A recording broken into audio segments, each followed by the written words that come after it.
Yeah,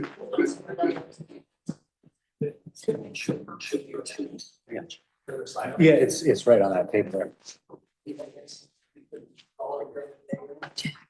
take them. Oh, yeah. I'm having enough. Okay. Oh, yeah. Excellent. Jammed the crap out of my finger. This, but it's better now. So I can actually type. But this thing was like, Time is 6:03 PM. I'd like to call this public hearing to order. Please rise for the pledge of allegiance. I pledge allegiance to the flag of the United States of America and to the republic for which it stands, one nation, under God, indivisible, with liberty and justice for all.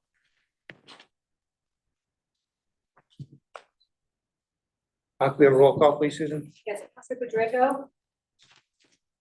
Counselor Gonzalez. Here. Counselor Nanki. Here. Counselor Nagle. Here. Counselor Beach. Here. Counselor Ford. Here. Deputy Mayor Rada. Here. Counselor Tiapos. here. Here. All right, so we are here tonight to, for a public hearing for a bonding project related to Mill Pond Pool and Churchill Pool. We have a sign-up sheet. There's a lot of folks in the room and there are folks online, so I will go through the sign-up sheet. If you are on Zoom and would like to speak, use the raise hand function. I'll alternate between in the room and over Zoom if folks want to speak. First on the list, we have Jason Hipp. Come on up. Sure, I have some,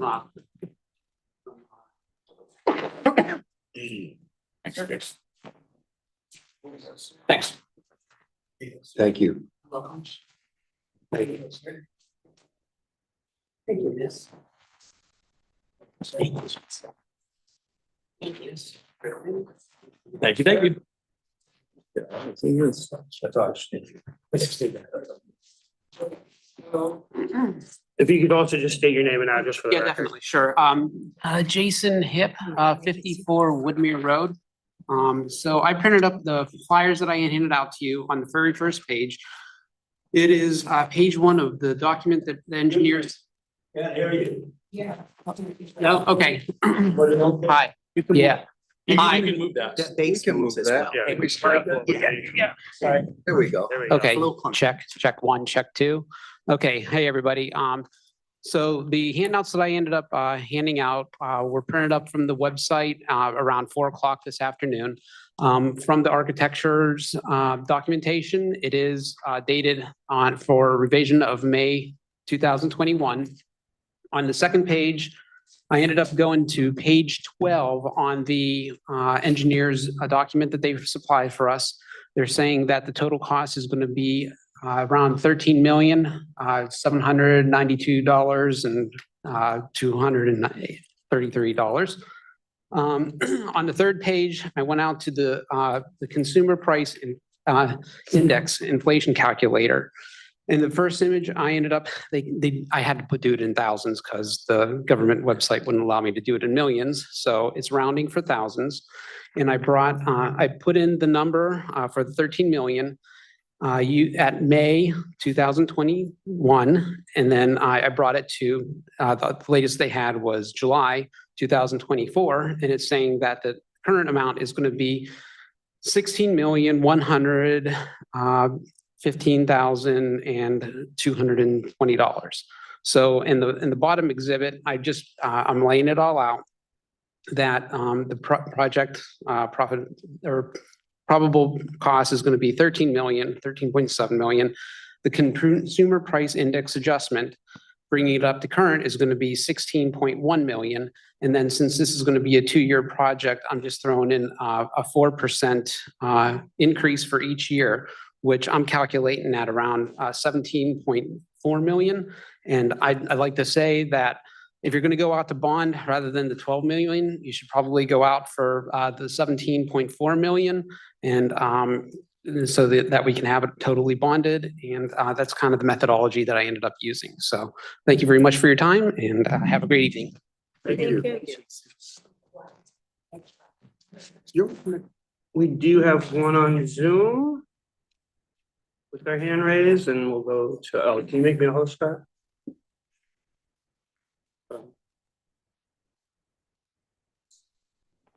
All right, Mr. Knowlton, you're up.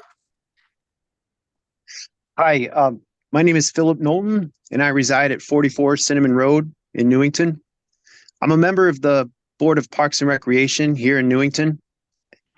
Prior to this, I was on the pool committee that was disbanded a few years back. So I've got a little bit of knowledge on the Newington pool process that's been going on.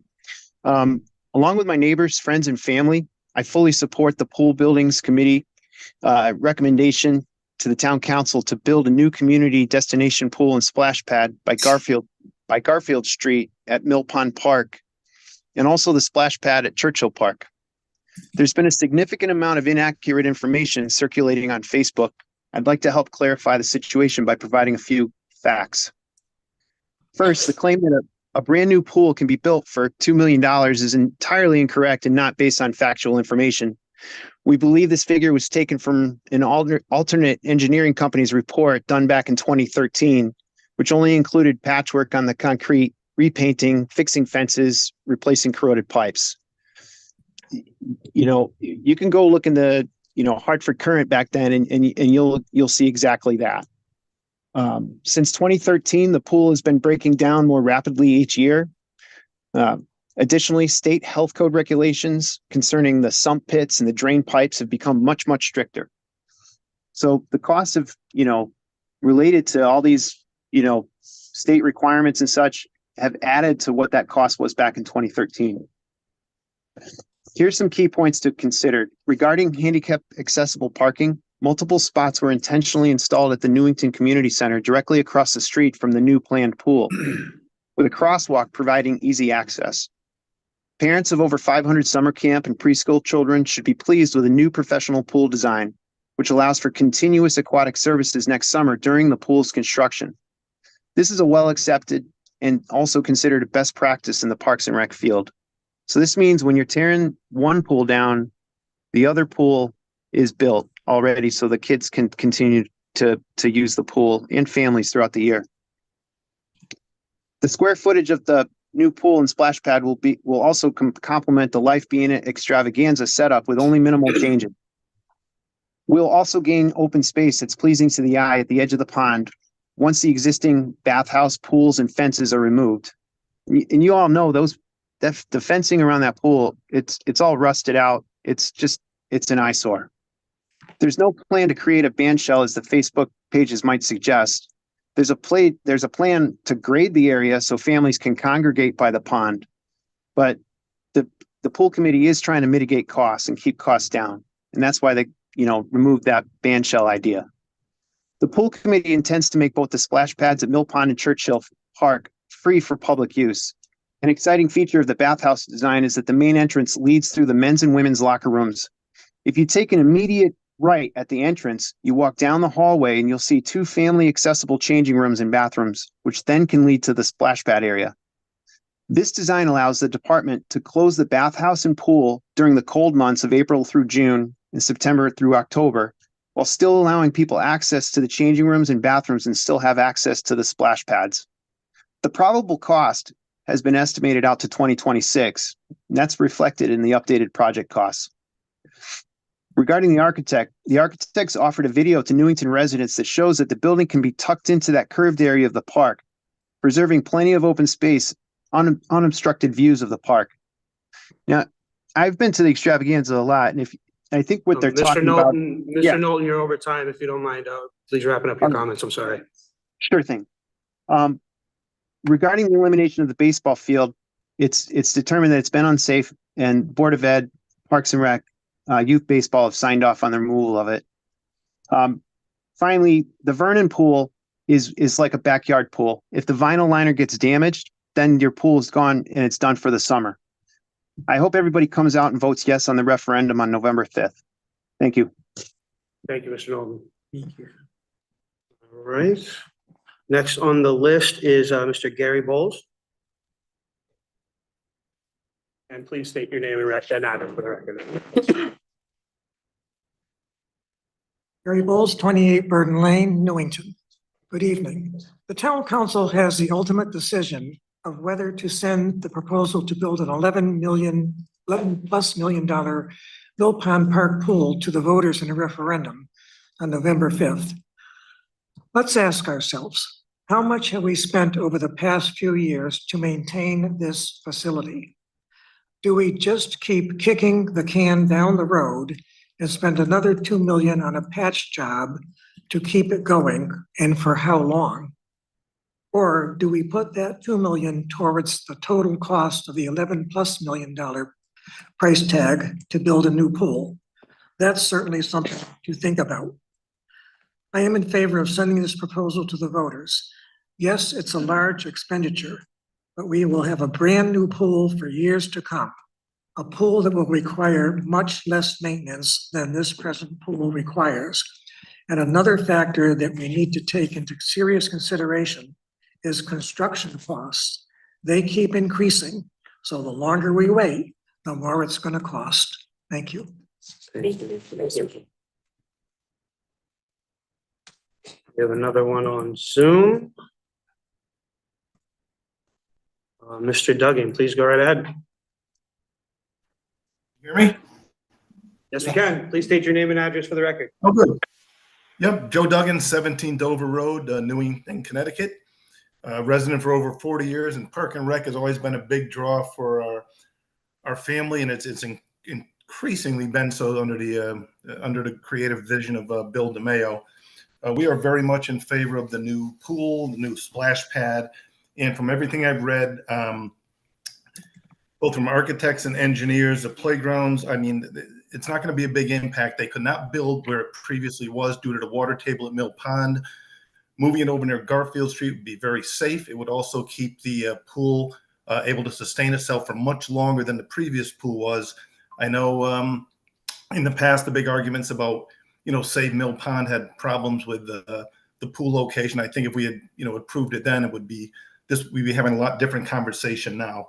But I just want to say we're very much in favor of it. I think it's a great location. I know people say they're worried about noise on Garfield Street, but I know people who have houses there, they've lived next to a playground for their entire life. So that'll be nothing, nothing new or nothing different. And I just think it'll be a fine addition to the town.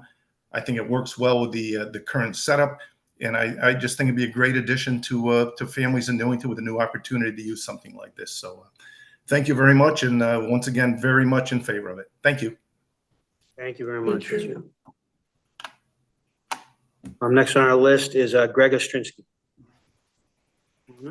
And please state your name and address for the record as well. Hello, Greg Ostrinsky, 267 Audubon Ave. I'm here to talk in favor of the pool, current location, all that good stuff. So a big bonus that could come from the pool plan as is the option for the pool to stay open longer. The reason the pools in town need to close so early is the lack of lifeguards. Usually staffed by students, working as a lifeguard is a great opportunity for them to make some money before they head back to school to continue their studies. Connecticut state law requires lifeguards at pools. And so unless Newington chooses to enclose the entire pool, probably a bit more expensive than the current proposal, we would need to find employees willing to work for minimal pay for 4 or 5 months, only to be laid off at the end of each season. A way to address this lack of open time is the proposed splash pad. My wife and I recently visited one in East Haven for a 1-year-old's birthday party with our son, and it was completely unstaffed. A splash pad presents an opportunity to allow kids and families to cool off without Newington having to worry about keeping trained staff on hand to watch them through the entirety of the summer. The current location of the pool is underutilized. Where the pool is now discourages people from visiting the pond. I've gone behind the pool and it feels cramped and unfriendly, like somewhere I shouldn't be. Due to the curve of the pond, fully 20% of the shore is blocked off in this unwelcoming area, and most of the shoreline of the pond is taken up by the footpath. If we're looking for a flat, grassy area to encourage sitting, hanging, vibing even, the current pool location would serve that purpose perfectly. My in-laws live near A.W. Stanley Park in New Britain, which recently had a large pool upgrade. The updated pool was placed not in the center of the park where it previously was, but near the entrance to the park. I didn't know what to expect when it was under construction in this location, but now that it has been completed, it's cemented in my mind what a great decision it was. The children playing in the splash pad, the parents socializing all around, provides an immense amount of curb appeal, both for the park and for the neighborhood. Mayor Aaron Stewart made an excellent judgment call with this location, and it makes the entire area more appealing. The location on Garfield Street will do the same for Newington and for the entire neighborhood in the center of town. Seeing a thriving town center between the library, town hall, and pool will show the thriving community we have here and show that we as citizens care about creating a place for our residents to live. Now, in the 10 seconds it takes to pass by the park, we see a grass lawn, an empty white tent, and a grass lot that 90% of the time has nothing going on. Where the park thrives is when there is an event happening, to see a thriving community and a town that works for its citizens. The location on Garfield Street is perfect for making the park and Newington as a whole more friendly and encouraging and a strong and welcoming community. Thank you. Thank you, Frank. All right, we're going to another one on Zoom. Number ending in 325. You are up. Please state your name and address for the record. Hi, good evening, Mayor and Town Council. Thanks for this opportunity to speak. My name is Patricia Olson. I live at 37 Wells Drive North, and I have been a resident of this beautiful community for almost all of my life. And I'm calling tonight in full support of a new pool for Mill Pond on Garfield Street with a splash pad and a splash pad over at Churchill. I grew up and the Mill Pond pool was being built. So I'm 71 years old now, and it's been there for a long time and is really in need of replacement. Also, my children went to the pools. They had swim lessons there, belonged to the swim teams.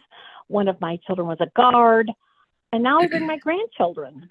And I'm really looking forward to bringing them to an updated facility and to splash pads, which, you know, they weren't really around when my own kids were growing up, but they are a beautiful addition to a community. I think that our recreation department has really added to the quality of life here in Newington. And I'm really hoping that the town council will support the new pool at Mill and the splash pads at both places for future generations of Newington residents. Thanks so much for the opportunity to speak. Thank you. Thank you. Next on our list is Carol Grimm.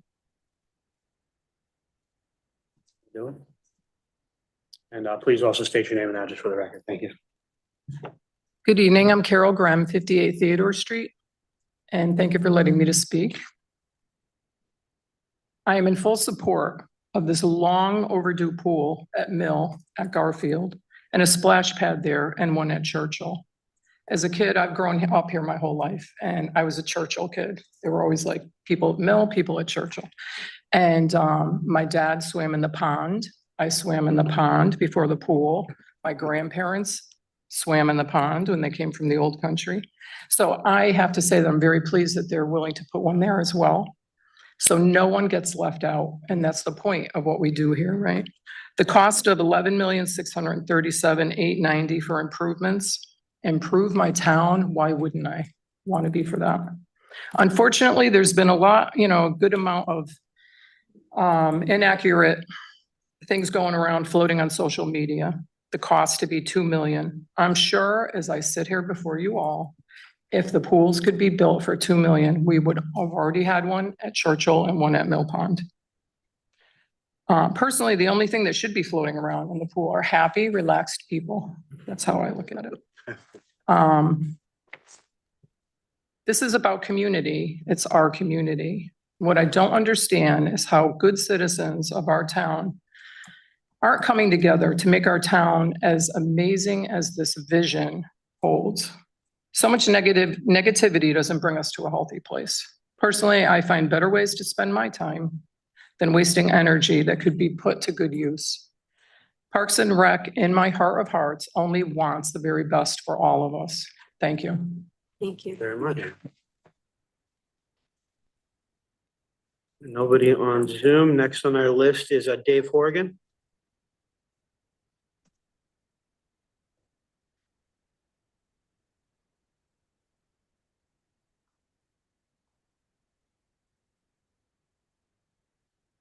Dave Horgan, 30 Candlewood Drive. Before I start my actual remarks, what a great turnout. No matter what happens on this, whether you like the result, this is great. Amen. Agreed. I'm not an engineer, so I don't comprehend test borings or water tables, etc.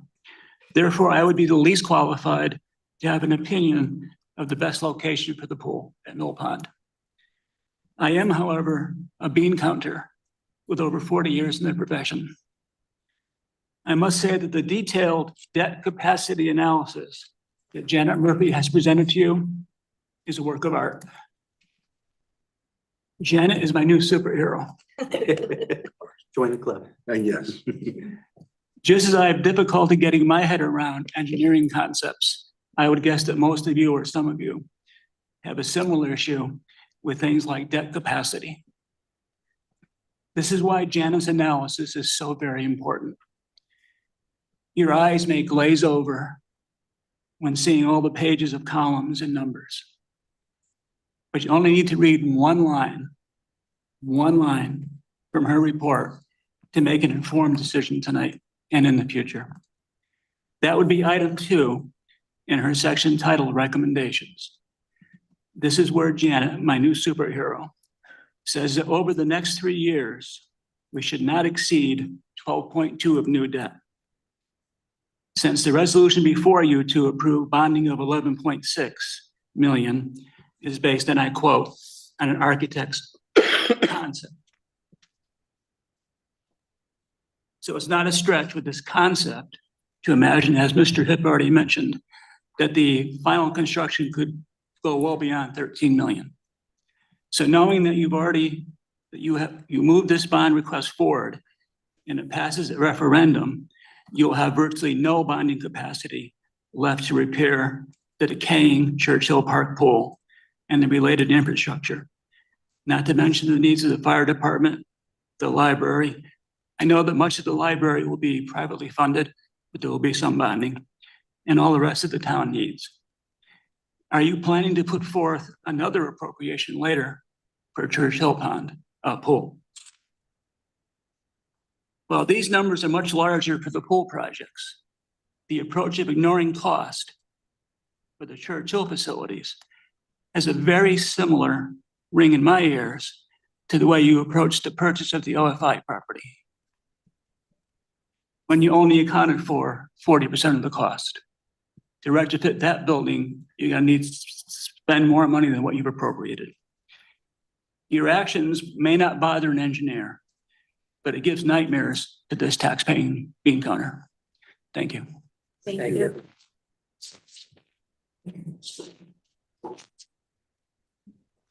You make up what that last name is? Spivak or Spivak? Next one was just Edward Spivak. Am I saying it right? Perfect. Come on up, sir. Thank you. Did I say it correctly? Yeah, well, you could say Spivak or Spivak. The W is pronounced with a V. All right, very good. Polish. Very good. It means singer. You stay, guys, repeat your name and address for the record. Okay, now I hope somebody's not gonna get mad at me because I couldn't hear the first speaker, what he was saying too much on.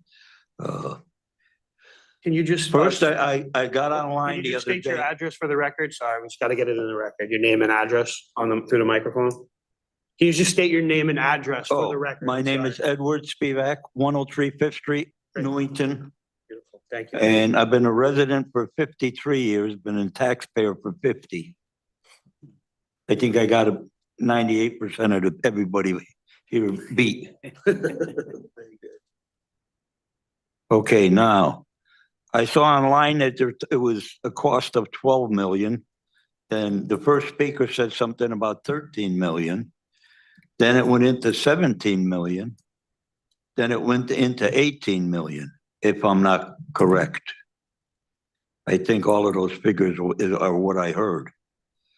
Okay, and the vote on this, the final vote is on what, November 5th or the 6th? The 5th? Okay. There's no time designated as of yet, right? It would, no, Okay. that's election day. It's in the. All right. Now, I haven't used that pool much at all. In the early years, I did. But then I put a pool in my backyard. And I used the state beaches. That's where I went. I tried looking up some of this here stuff on this now. This is gonna be bonded, right? Okay, now, how much of this, if it gets to over the 12, 13, $15 million mark, is going to taxpayers? We can't really get into a conversation during public participation, but counselors will be asked to respond to folks who have spoken. So we're not being rude, sir. We just don't tend to get into a dialogue during your Yeah, time. but we'll know some of that by the 5th Yes, for sir. the final vote. Okay, so Certainly. that seems to me like an awful lot of money for a pool, especially for the majority of people that are in my age bracket. I just turned 79 in July 12th. I don't frequent the pools. My 2 daughters are married. One is 50, one is 45. My grandkids are already going into college. We don't use any of that. But if I told somebody what I paid for the first few years where I live on 5th Street, down the road from volunteer company number 4, you probably wouldn't believe me. I was paying like $1,400 a year, my taxes.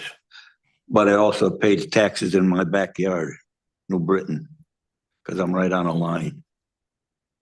I'm paying more in New Britain now than I paid in the first year for Newington, just for my backyard. They charged me for a swimming pool and for my shed. And they're still doing it for my 2 sheds I got over there. Okay, so that's all. I'm in favor of the pool. Don't get me wrong. I'm just want to see if what it's going to come to, because I'm on a fixed income. I worked 45 years in one place on Penn Road. I did a lot of machinery work and also was certified for the state and working on helicopters for the war efforts. Thank you. So, but I made good money then, but now, we're going to be getting a very small Social Security. So we're over our 4-minute time Okay. limit. If you want to, if You closing like- remarks or closing thoughts? Like 3.2%, and a year or two before, we got 8%. That doesn't amount to much for the inflation. That's why I worry about the taxes and stuff on this. Okay, thank you very much. Thank you. Thank you. Appreciate it. Next on our list is Stephen Sylvia.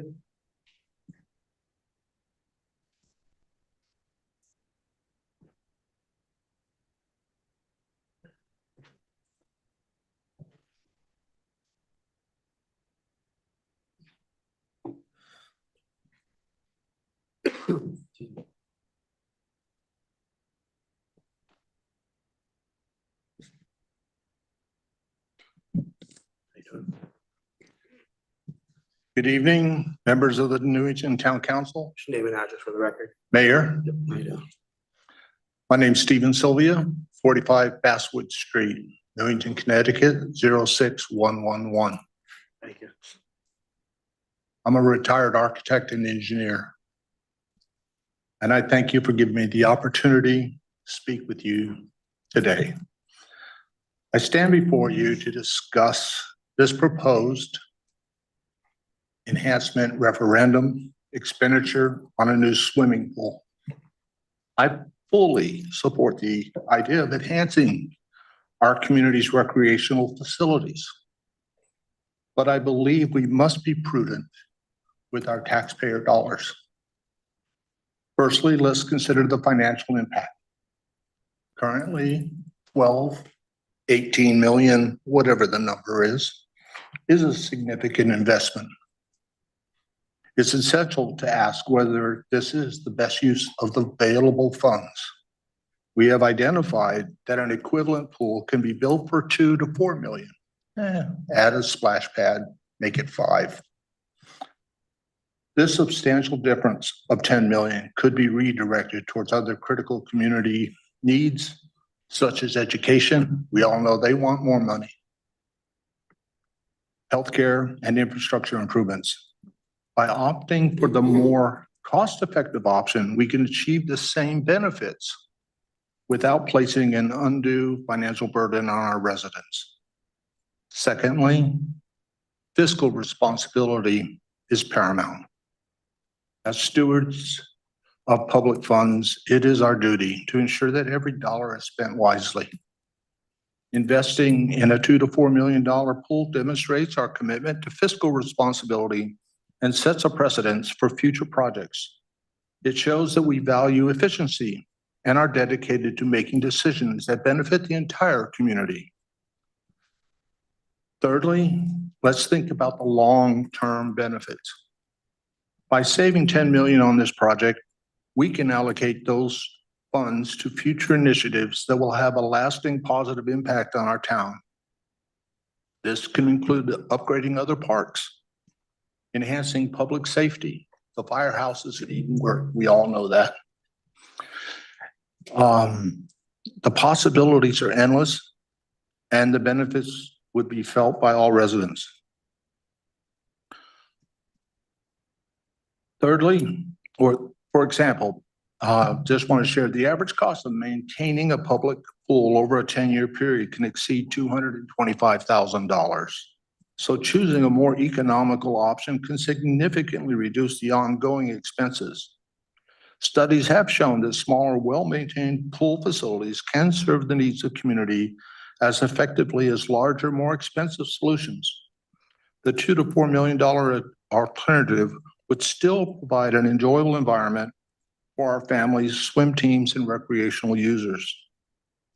In conclusion, I do urge you to consider a more economical option for our new swimming pool. By doing so, we can provide the same recreational opportunities while being mindful of our financial responsibilities. I ask that we make a decision to reflect our commitment to our fiscal prudence and the well-being of our community. Thank you for your time and consideration. Thanks. Next on the list is Dana Havens. You have another list?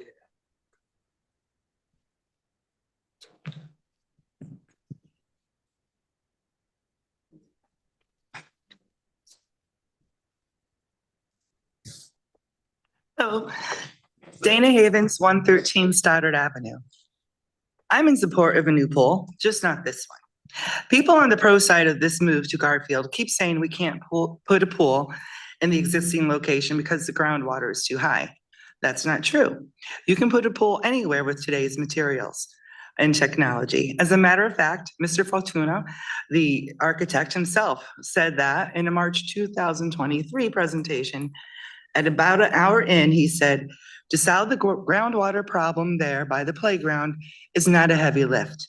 I mean, the technologies that are available with the piping infrastructure available, we could come up with a solution. Let's also remember the current pool has lasted 60 plus years without the benefit of today's materials or engineering advances. Would that solution cost a bit more?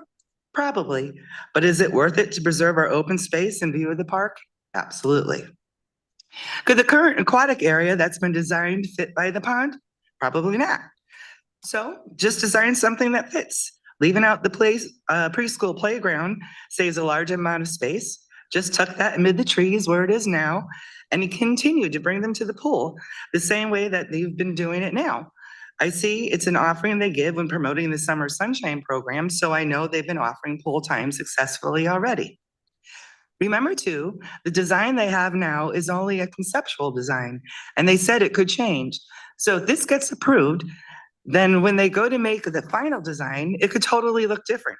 So the pictures we've seen of it to date could mean nothing. The 4,000 square foot pool house could become a different design. Its layout and the layout of everything we've seen could be different, and it could obstruct the view even more or cause more open space to be lost.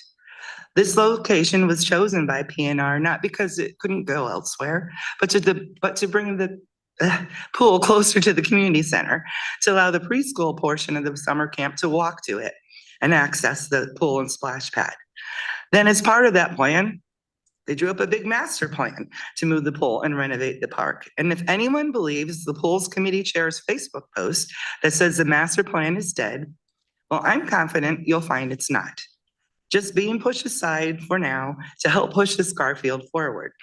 Just as the review of the improvements needed for Churchill were pushed aside, for fear that if people saw on paper that Churchill needs extensive work as well, then this plan would fail. You can find that discussion about an hour into the Pools Committee's first meeting.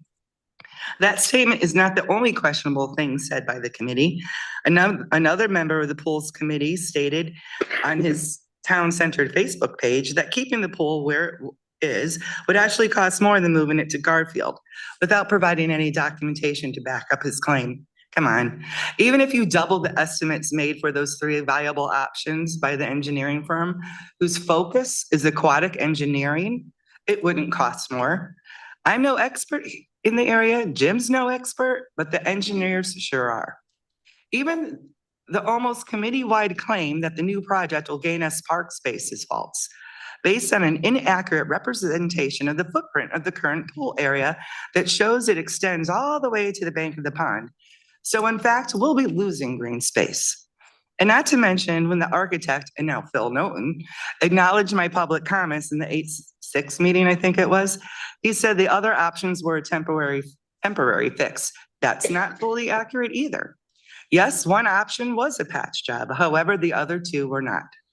In my opinion, the fact that this committee chose to purposely keep the public in the dark about the extent of work needed at Churchill, and the first and subsequent meetings were mostly about how to promote this move and have canceled the other scheduled meetings rather than open the Churchill up for discussion, I believe is, oh, and the architect even had disseminated inaccurate information.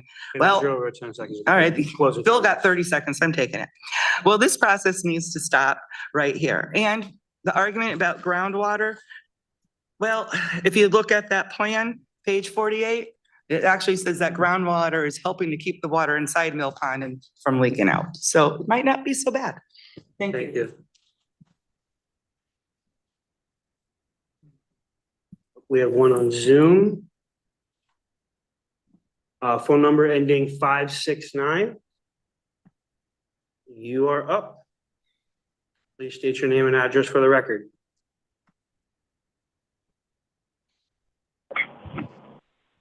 Hi, my name is Lauren Sunlison. I live at 58 Mountain View Drive. I just want to say I highly support the splash pads and the pools. I have grandchildren that love the park, and I'd like to see history repeat itself. Thank you. Thank you very much. Next on our list is Wendy Holness.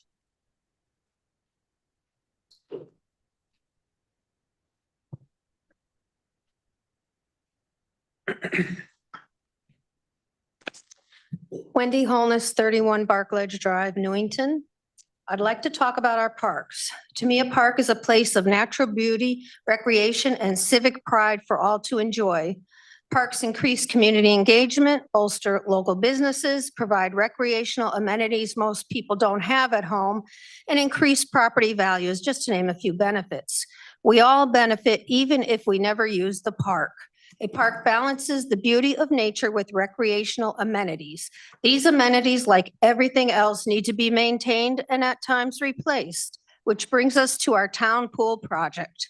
This town has been talking for more than 10 years about the 60-plus-year-old pools. They have been fixed, caulked, patched, studied, and whatever else you can do to a pool to keep them going. The time has come to move beyond talking and patching.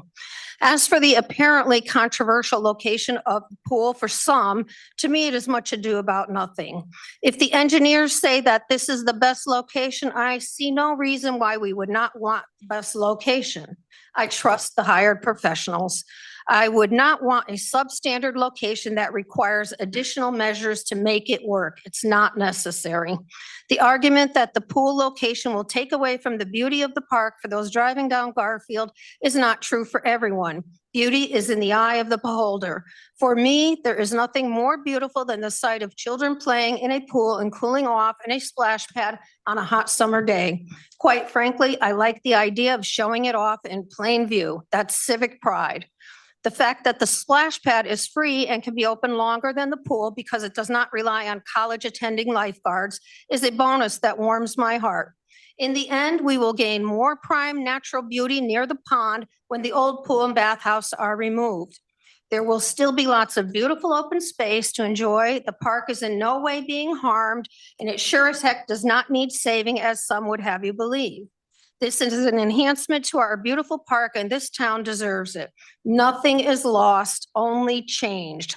I think the decision to put a splash pad at Churchill Park but hold on any pool changes until we see the impact of the apartment boom was prudent. Of course, financials are a consideration. We must be fiscally responsible. I listened to the financial analysis, and Newington is in very good financial shape. The financial recommendations are debt service as a percent of total general fund expenditures should not exceed 6%. It would not, it would be 2.9%. Outstanding bonded debt as a percent of assessed value should not exceed 2%. It would not, it would be 1.55%. Outstanding bonded debt against population on a per capita basis should not exceed $1,750 per year. It would not, it would be $1,483. I see this project as financially doable while still leaving wiggle room for other needs or concerns. I do not fear well thought out progress. I fear complacency. I thank this administration and the pool committee for all their hard work in advancing this so the people of Newington can decide. I also thank the pool committee for not reinventing the wheel and starting this project from scratch when so much work was done, is known, is relevant, and is current. The same people are even involved. I appreciate efficient government. We all should. Anyone that says the pool plan was rushed is misinformed or purposely misleading. 10 years of discussion and analysis is not a rush. Let's stop bickering about petty things. We don't need to address every blade of grass, every bolt, every flash rate of a crossing sign, or the number of gallons the pool holds. The point is, do you want a pool or not? The minor details can be worked out concurrent with the project. Let's get this referendum on the ballot and let the people of this town decide, all of the people. There is nothing more fair than a referendum vote. Thank you all. I just want to make a note. It is currently 6:45 PM. Per charter, we have to call our regular meeting to order at 7 PM. So at 7 PM, we'll pause the public hearing, call a regular meeting to order, and then come back to the public hearing just per charter, just so you're aware and have a heads up, because there's still a lot of people to go and everyone's going to get a chance to speak. Next on our list is Eileen Francolino.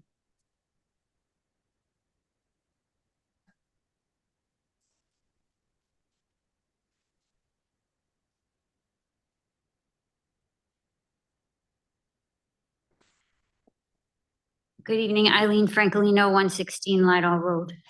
I would like to open my remarks tonight by thanking the people here who have taken the time to come out to listen carefully and to make up their minds from there. We have a big problem. There's been so much misinformation floating around over Facebook that the truth about the proposal for Mill and the splash pads at Mill and Churchill has been buried. I would like to clarify some of the more glaring errors. First of all, there is no current plan to close Churchill Pool. Churchill will remain open. Number two, we have not made a recommendation that Churchill be turned into a splash pad. Our plan is to add a splash pad in the area of the existing wading pool. Number three, unrealistic projections regarding the cost of the splash pad at Churchill have increased daily. The entire budget for the project is 11.6 million. How could a splash pad cost 9 million? It makes no sense. Yet it's out there. A complete renovation of Mill Pond Pool has never been done. Work was done on the wading pool and some improvements were made to the bathhouse. Take a tour someday. It's an embarrassment. And it still does not meet ADA requirements. Spot patching of the leaks continues to be done on the big pool, but to say it was completely renovated is a stretch.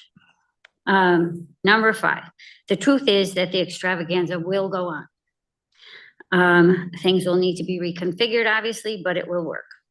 Number six, camp will continue to be held during the construction phase of the project. The existing pool will remain in place until a new one is ready. Number seven, Splash pads at Mill and Churchill will be free, no charge. Depending on the weather, they will be open roughly from April to October. It's a great benefit to the town. Number 8, improvements to Churchill were not addressed for an important reason. Current development in the town stands to increase the population by as much as 10%. We have no idea what the impact will be on our pools. We would like to figure that out before we continue to discuss what the best pool will be for Churchill Pool. This is why we put our meetings on hold. Right now, the only thing that we can discuss on our agenda is Churchill Pool, and we're not ready to do that until we see what happens with this development. Number 9, the pool in Vernon that is currently being renovated should not be compared to what's going on in our town. That pool is small and has no amenities. It is not located next to a body of water like our pool is. Instead of fixing their pool, the people of Vernon have chosen to put in a liner similar to one you might use in your backyard. The lifespan is limited and it's not realistic for Mill. Another thing is that there's been 2 projects floating around that are being compared. Originally, this started as a 2-phase project. Phase 2 was canceled. Despite what anybody might think, it's been canceled. And I think that's where the vast difference in the cost is coming from. I know that our first speaker presented a big, huge difference in the cost, and that's because it included things that are in phase 2. Those have been taken out of the project. Our committee has determined that the best plan we have is the best plan for Newington. We did not spend time repeating the same studies that have already confirmed that Garfield location is the best bang for our buck. Each of us reviewed the old committee minutes and we chose to move on from there. As a town, we are notorious for kicking the can down the road, and our committee decided that has to end. Mill Pond Pool was built in the 60s and it has done its time. Let's put it to a vote and let the people decide. Thank you. Thank you. Next on our list is Michael Schumacher. You saying that right? Did I get it right? Yes. Okay, very good. Just state your name and address for the record one more time. Thank you. Michael Schumacher, 4 Gilbert Road. So I've been lucky enough to grow up in Newington. I've lived here all my life. Throughout that time, I've utilized the pools for swim lessons, swim teams. I've worked at 9 summers at the pools, and now I utilize the pools as the head coach of Newington Swim Club. In that time, I have gotten to witness a lot of the patchwork and supposed fixes of the pools. Immediately after repainting the pools, I've also gotten to see kids cutting their feet and cutting their hands on the pools, on the pool paint that is chipping off. Every time they repaint it, the same things happen.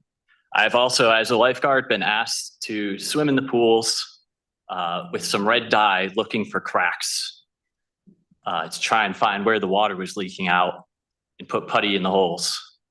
I don't think that's a very effective solution. As a town resident and someone that has lived here and worked at the pools, I've gotten to speak and interact with many people at the pools and in town. So many people have told me how they remember when the pools were built when they were a kid, and now those pools same pools are still here, which is great. However, I would also like to someday be able to raise a family, have kids that utilize the town pools for many years to come. I would like to see a permanent solution. This looks to me like a more permanent solution. Otherwise, as someone else mentioned, we're kicking the can down the road of eventually the pools will get to a point where they no longer work, or where we're unable to obtain parts because our systems are so old that it takes months for them to come in, and the pools would just no longer be available, and we won't have a new pool being built. If it's taken 10 years to get this plan ready, I would love the opportunity to utilize my vote, to vote for what I would like and for the future that I would like to be able to have here. In addition, speaking on swim team, being able to utilize a new pool would be amazing, not just for training, but also would provide the town the opportunity to host swim meets throughout the summer, which granted is the money made from that would be very small compared to $11 million. But it would be a source of revenue for the nonprofit swim team, as well as I'm sure we could work something out through Parks and Rec or the town to try and help pay for some of those maintenance costs of the pool. So please put this through to a vote. I would, myself and many others would love the opportunity to utilize our vote in the way that we want. Thank you.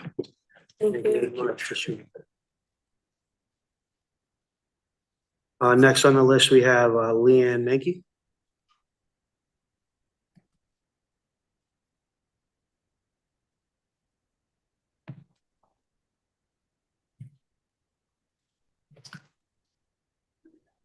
Good evening. Deanne Wetherell Mankey, 112 Northwood Road.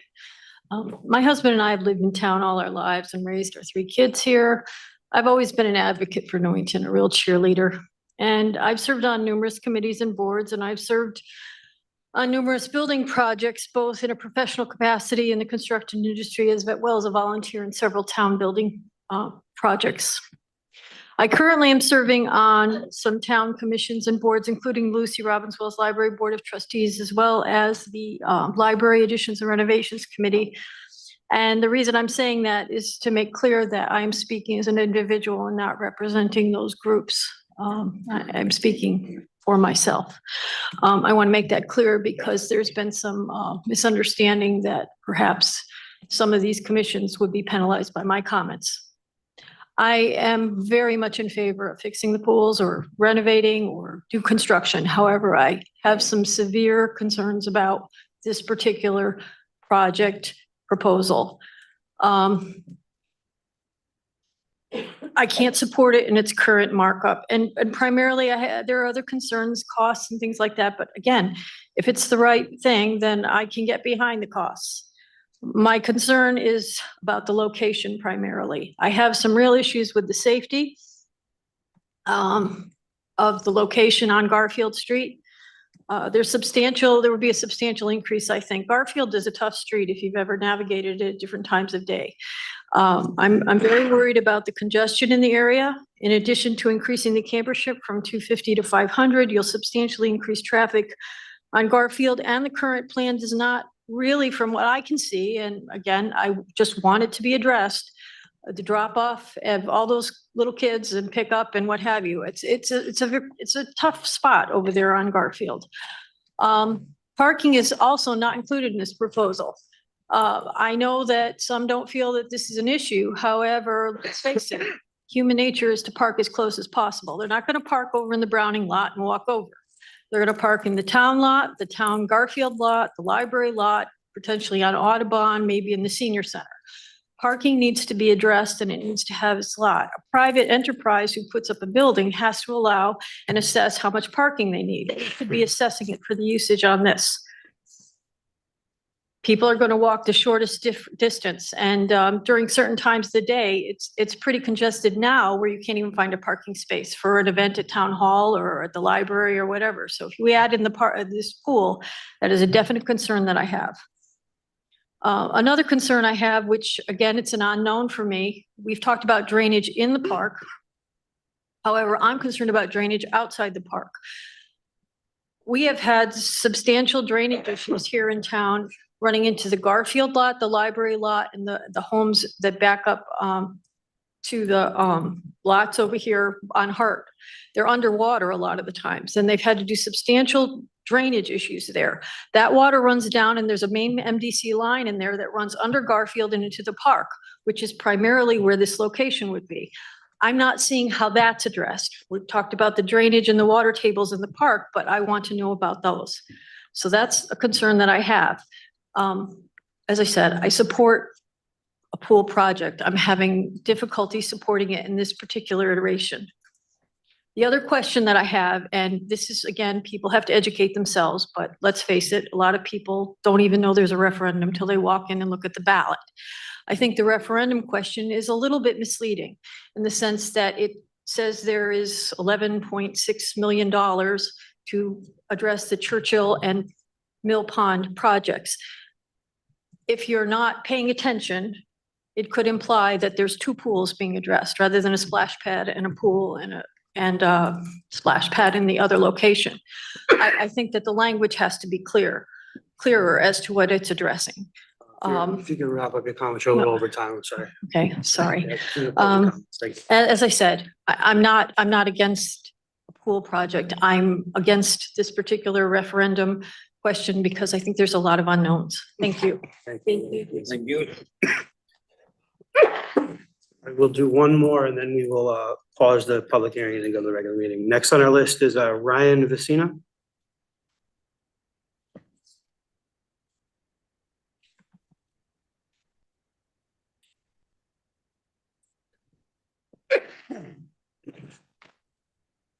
Just state your name and address for the record, please. Ryan Vicino, 480 Maple Hill Avenue. And this is Riley Cassetta. So I'm honored to introduce you today to my daughter, Riley. She's a talented, dedicated young swimmer who began swimming at the age of 3 in our Newington public pools. She followed in the footsteps of my mother and myself, leading to 3 generations of those who swam in Newington public pools.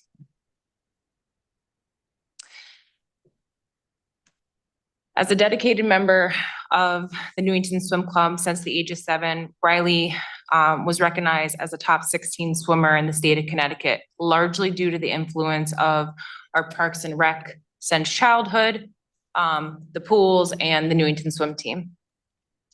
As I highlight her achievements, I am reminded of the importance of acknowledging the accomplishments of every swimmer on our team, many swimmers who possess exceptional abilities. I wish the 53 other families could be present today to emphasize the significance of the Newington Public Schools on our daily lives. This pool represents their future, and we owe it to them to make it bright. We are in support of the pool.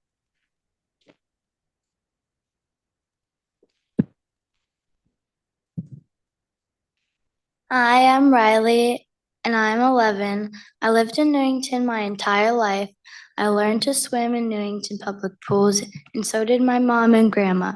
I swim 5 to 7 days a week in Newington, and I swim 11 months out of the year.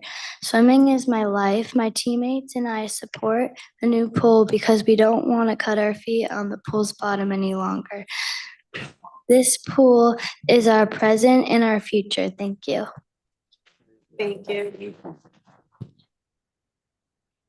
At this point in time, we will pause the public hearing briefly and we will call our regular meeting to order. 10 seconds, Scott.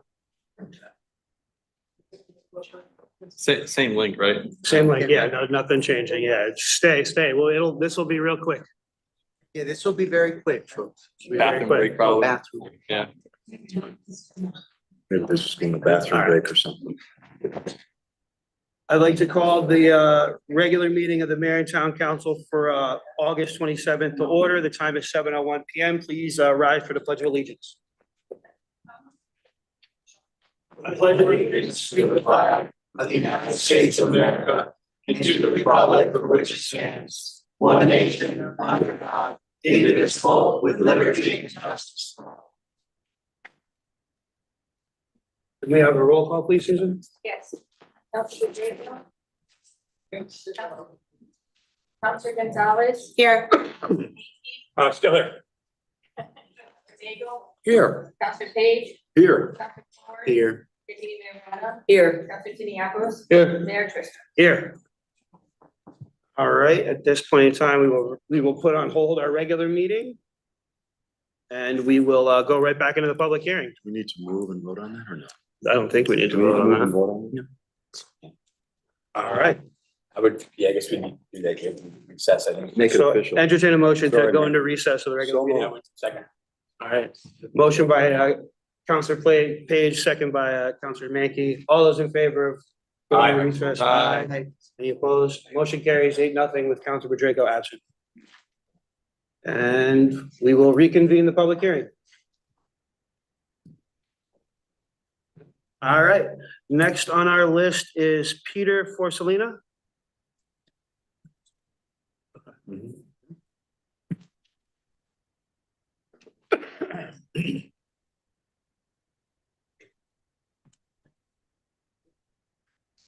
Good evening, Peter Forsalina, 309 Candlewick Drive. Thanks a lot for having the opportunity to speak tonight.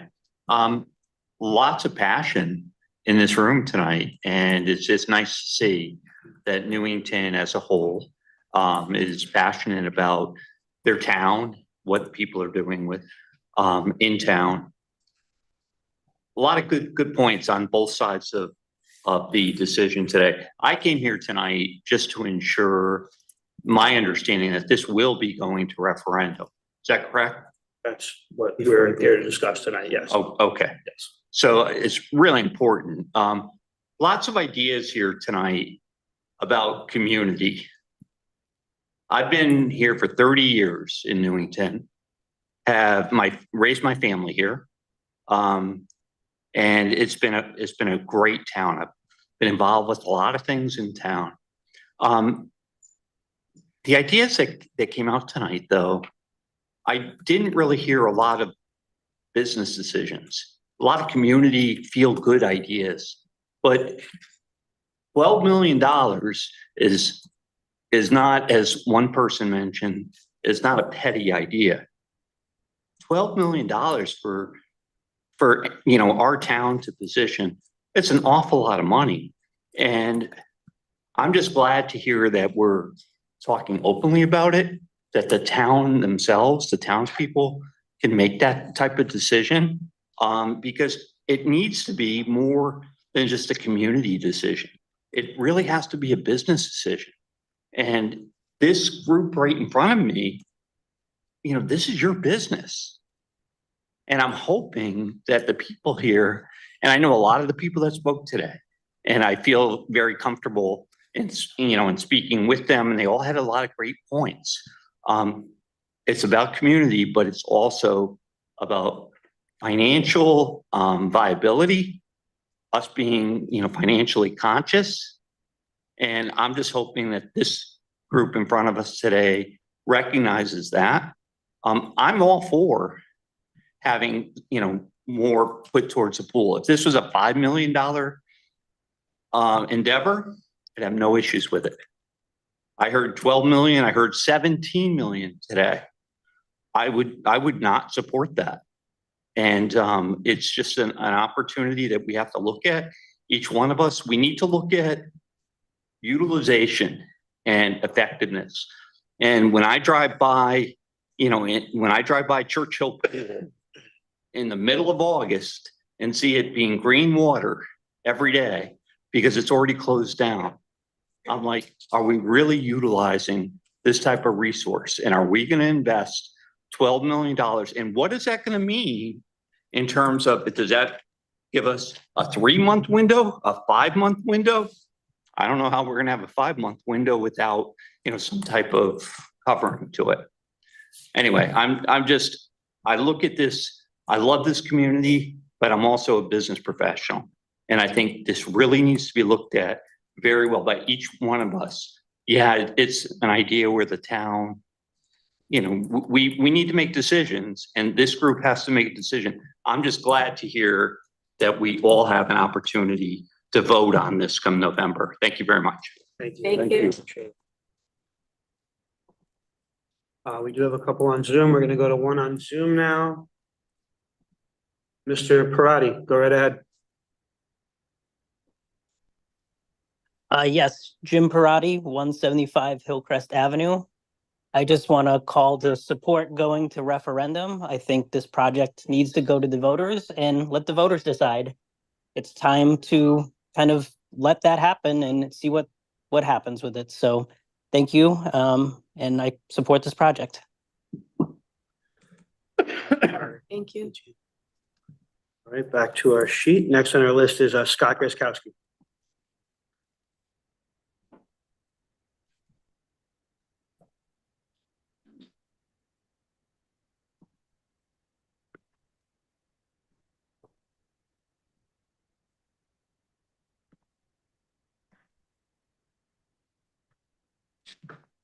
Good evening, Scott Kraskowski, 46 Miami Avenue. I'm all in favor of a new pool. The problem is the cost. $12 million for a pool is crazy. We've heard a couple people mention tonight the Vernon project, which was done for a lot less money. They replaced their pool. Their pool is actually older than ours and was replaced. And they're saying that because it's a liner pool, it's not a good idea. Now, what they didn't mention is that liner is lifetime warranted from Giuliano Pools. So any kind of holes in it will be replaced. We should look at that. We keep hearing that the $2 million pool is not a real thing. If it's not a real thing, why was it discussed by the last pool building committee that was, you guys disbanded in June? That was one of the things they were looking at. And then you decided to disband them. Gail Pedraco, who's not here tonight, asked Parks and Rec to outline the area where the pool is going to be so people can see how huge this pool is going to be. It is going all the way from basically the sidewalk over to where the pitcher's mound is in the park. Now, people aren't seeing the big building that's going to be standing there for the pool house, or the 8-foot fence that's surrounding the entire thing. It's going to look horrible. The people who live there along Garfield Street and Audubon Avenue are going to have noise like they've never had before with the kids being kids outside. And I don't fault kids for having a good time playing in the pool. I did it when I was a kid. But a lot of noise there. It's going to cause issues with noise, and it's going to upset the residents. Our pool's open an average of 56 days a year. We're spending $12 million. You figure that out over a 20-year cost. That's $8,700 a day for taxpayers to pay for a pool. And that's not including the actual cost of operating the pool or staffing it or anything else like that. I'm in agreement with everybody else here tonight. Let's bring it to referendum. Let's vote it. But I have a feeling it's going to be like last time we met here 10 years ago when we saved Mill Pond Park and voted no. And I believe that was over 80% of the town voted no against that. And I think that's going to happen this time. Thank you. Have a good night. Thank you. We'll go to one on Zoom now. Sally L., you are up. Please state your name and address for the record. Sally Larkins, 1531 Main Street, Newington. I just basically have a question. I know at one point they had mentioned that they had to go to the town zoning commission to get the pool approved to go to Garfield Street. I'll be honest, I can't follow zoning meetings. I get lost in them. So my question is, has that happened? And has the zoning commission approved it? And I know you can't respond directly right now, but that's I have. Thank you. Thank you very much.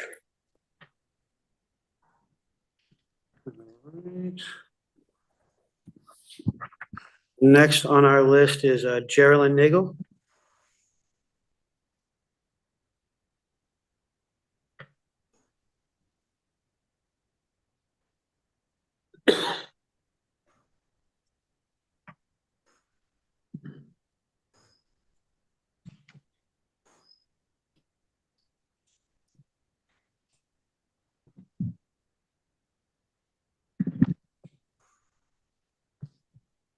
Well, I'm Geraldine Nagel, 1175 Willard Avenue, Newington. As a 40-year-old, I have a 40-year-old cement pool or gunite, which needs periodic repair. We have 3 sump pumps, and like many of us, we're living in what used to be the Great Swamp in Newington. I'm in favor of fixing the Churchill Park pool, but not spending $12 million on a new pool next to Garfield Street. I know the former resident of 78 Garfield, and she was going to be very upset that a pool was going to be across the street from her. She's tolerated the extravaganza, but her whole summer would be stressful with people making noise daily. And that was 3 years ago, and she's since moved. Has the pool committee considered subcontracting one or more of our for-profit pool places in town? Safe Splash, 77 Payne Road indoor pool, LA Fitness, indoor pool, 3565 Berlin Turnpike. It had the British Swim Club for kids in it. Health Tracks, 375 East Cedar Street. They have an indoor and outdoor pool, so it could be used all year round. And of course, Newington High School is indoor. I don't think it would cost $12 million to the overburdened taxpayers. And kids are being used to being bused to school, so why not bus them to pools? All right, and the pristine Mill Pond Park would remain for the whole community. Thank you. Thank you. Next on the list is Don Woods.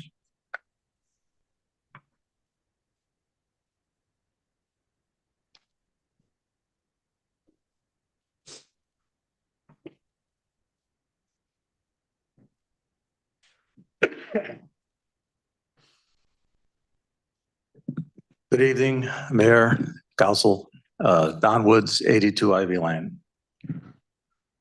So I guess tonight I'm here sort of on behalf of Parks and Rec as well. I'm chairman of Parks and Rec. I was also on the previous pool committee. On the previous pool committee, the project was studied for multiple meetings. I don't remember how many because if I give a number, I might be corrected abruptly. But it was thoroughly discussed.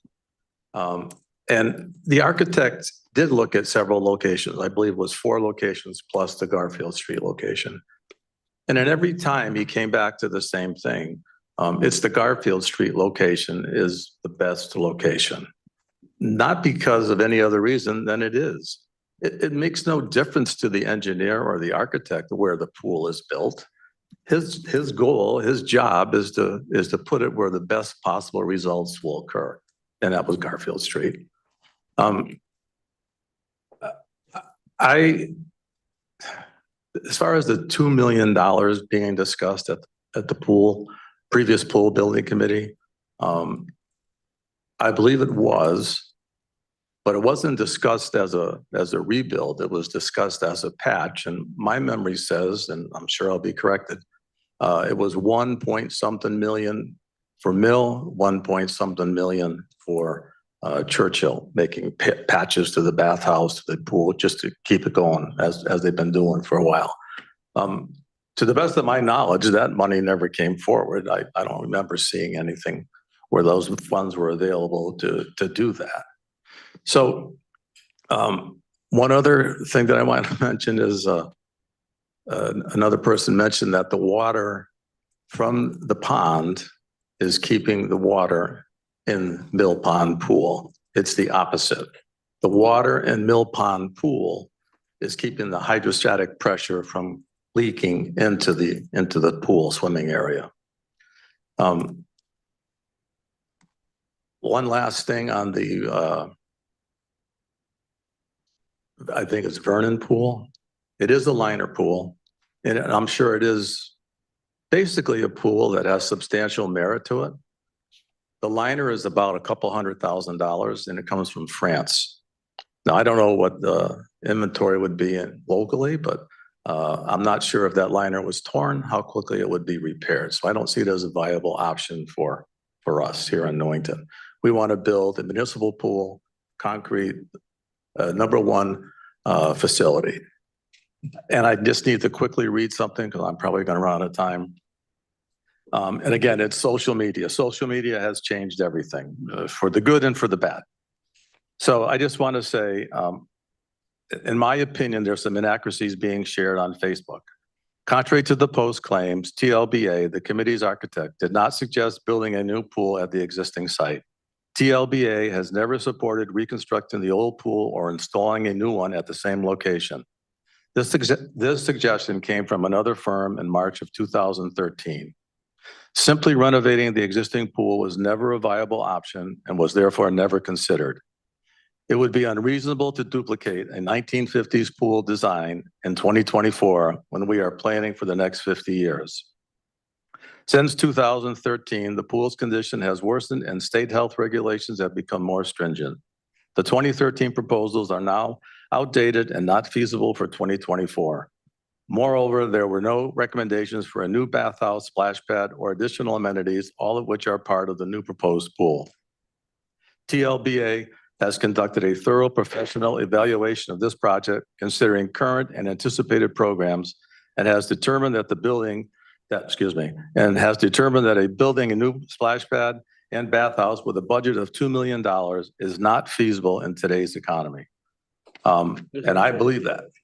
All done? 10 seconds, yeah, sorry. Okay, well, thank you. I am thrilled that it's actually getting close to being to a referendum, and the referendum will decide if we want to spend 11.6 or not. And just quickly, part of my business is the contracting business.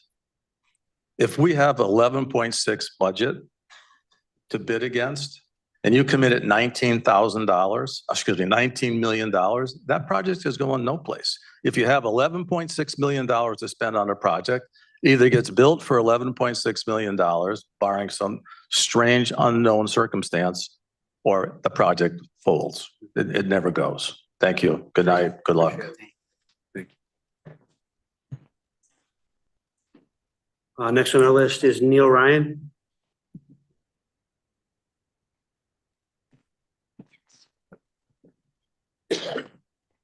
Yes, Neil Ryan, 237 Rocket Street, still the heart and soul of Newington.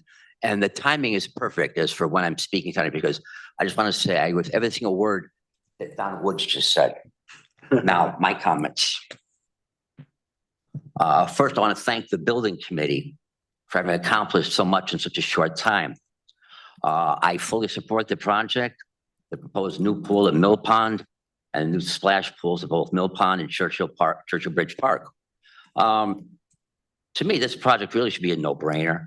By all accounts, the Mill Pond Park pool is falling apart. It needs to be replaced.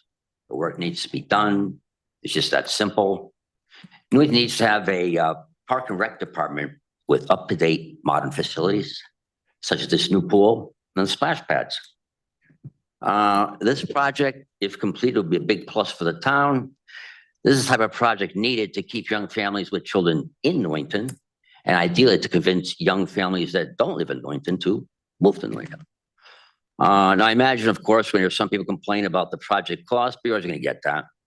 To me, this project represents money well spent, and it is an investment in our town.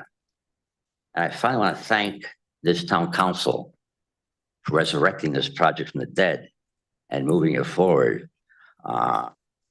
I thank you for your time. The end.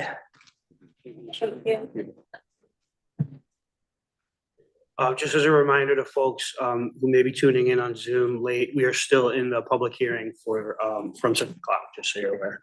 Next on our list, we have Beth Del Bueno.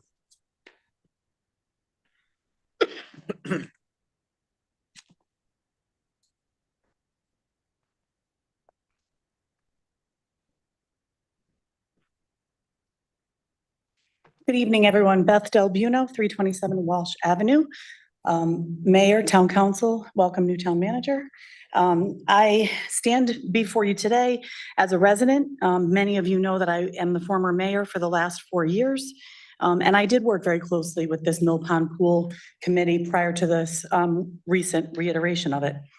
So I'm speaking not only from my own knowledge and my own facts at those meetings that I attended, as well as all of the written materials that I was supplied, not from what I've read on Facebook. I know there are many opinions. I know there's information out there that's right and wrong and otherwise. And it's like a game of telephone tag. Everyone hears something and takes it in a certain way. And at the end, many of us have different perceptions of it. As you've heard tonight from many people in this room, so many of us are for a project, but not for this project. Years ago, I stood with former Mayor Roy Zartarian and the Save Mill Pond crew, trying to save that same view, that same property on parkland, and keep it as open space. After that was successful, that movement, the town hall, this new town hall was constructed. Having been part of that committee as well, I know that the design of this building was created in many ways because of that open view to the park. Window placement was considered, the bank of the front building was considered. There were options to put in seating to overlook the park. That was a big focus for the previous committee for Town Hall reno. And so to now change that focus that was there to keep that open and keep that view for our residents just doesn't seem right to me. Going back to what someone said earlier about the bonding piece, I know that Ms. Murphy was here, gave a presentation regarding the bonding. And evidently what she said was that over the next 3 years, 12.2 in new debt would be a viable option without affecting our bonding rating. My concern is that if we can't bond for more than that, if we are reaching our bonding limit, and if going over that will jeopardize our tax rating, we will have only one of two things happen. One, we're going to decrease our pay-as-you-go projects and our capital improvements plan. We've been extremely successful over the past years doing our road paving, increasing the number of roads, our technology, our school buses, doing at least one neighborhood park per year in a renovation. Are those projects going to fall by the wayside now because we are going to be paying for these increased bonds out of CIP? Because that's where we budget for them, is in our CIP. Less funds available for other projects if we're increasing the amount we're paying to bonding. So those are my concerns. If we increase that, what is the expenditure going to be to either not do those projects, or we're still going to do those projects that we need on top of bonding more, which is going to be an increase in taxes and the burden to the residents. And I guess I need to know kind of what the plan is for that. Other long waiting projects will have to be foregone, I'm assuming. The library renovation committee has been in place for years. The fire department has notified us that firehouse number 4 cannot fit the new engines as they become available. And as I mentioned earlier, neighborhood parks have been a priority in the past few years. So I want to know what's going to happen to those projects if we move forward with this bonding. Earlier, one of the speakers, Ms. Holness, said that the real question is, do you want a pool or not? That the minor details can be worked out after. I disagree. $12 million is not a minor detail. How it affects other needs and projects for our town and the ability to bond for them is not a minor detail. The amount of money per household per year, this and other increases, not just this pool, we're going to have other increases that come our way. That's not a minor detail. Parking, safety, quality of life for our residents, not only all of our residents, but those that live around this park, those are not minor details. There are way too many unknowns. I would ask this council to consider doing the work, answering the questions, and getting it right. Perhaps consider paying for a referendum off election cycle. If it takes more time to get the answers that people are asking for, give people the answers they need. Closing comments, please. I absolutely will. Appreciate Thank you. Give people the answers they need. There's so many questions still unknown.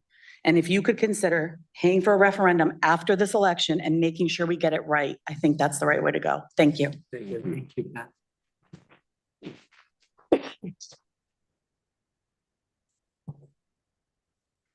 Next on the list, we have Kent Stoddard.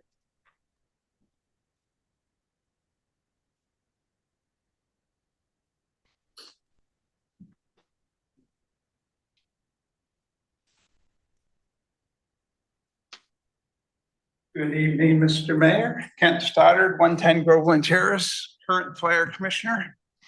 I'm here to speak about fiscal responsibility. I think that Janet's numbers were very interesting and very well done, and I wouldn't dispute them, but I would argue that she hasn't taken everything into account. And that is what Beth was just speaking about. Our firehouse in number 4 will soon become obsolete and we won't be able to use it. We have to do something to replace it, and that's going to cost a lot of money.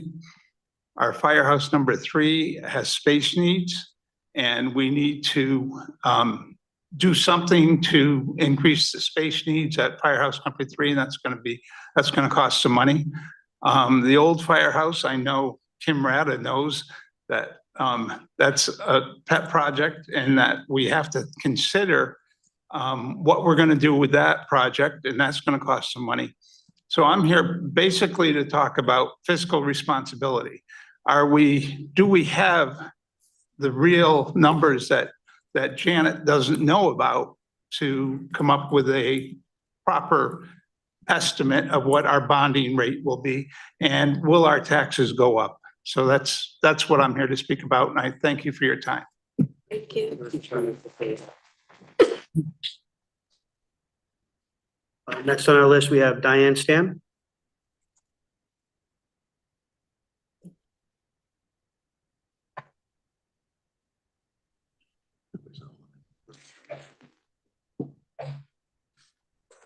Hello, everyone. My name is Diane Stam. I live at 104 Steeplechase Drive in Newington. And much like Riley, I have been a resident of this town my whole life, many more years than just 11. But I commend her for coming, for her individual achievements and also coming out and being a part of our town and our town decisions. I think that's great that she feels that way and her family is encouraging that. Hopefully we hear all sorts of information here. My concern, I believe when the presentation was given to town council about a month or so ago, I have concerns over the placement of the pool. I think we need new pools. I talked about safety, I talked about traffic control, I talked about drainage areas, all of that others have also brought up. The new question is bonding. As Kent just said, what do we do if we're bonding to 12 and this pool costs 12? What do we do with that? And then I have a new issue. When I quickly read through tonight's agenda and for the referendum, it looks like the vote says, are you willing to pay $11.x million for improvements for the two pools? So if I wasn't paying a lot of attention to this, I might, in my math, say $6 million for each pool. I've got two new pools. We know those pools are old. We know they have to be done. I would ask that not only does this council take time to look at all the options, all the concerns that people have brought up, I think it's pretty clear that our pools are old and they need help. I also think it's pretty clear that this particular project, the way it's brought forward, is not getting unanimous support. I think that there can be compromise and we can work towards that. I would like to see different wording in the referendum, instead of alluding to two pools being, or two parks being done for 11 point something. Maybe it's a complete renovation of one and some minor work done on the other. Because I think it's misleading if you have not been following this as closely as those of us in this room, that you're thinking you're getting a two-for deal, and we're really not. So again, I applaud the work. I think the only thing that takes more time than our renovations and bonding issues is your budget season. I know that's coming up. So I appreciate everybody's work on this. I appreciate everybody's giving input. But I'm concerned about what I see for the reading and where the placement is for this. So thank you for your time. Thank you very much. And next on our list, we have Jennifer Morgenthau.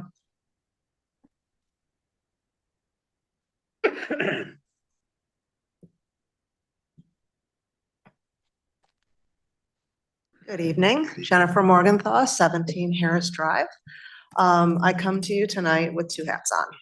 I'm a resident and an architect.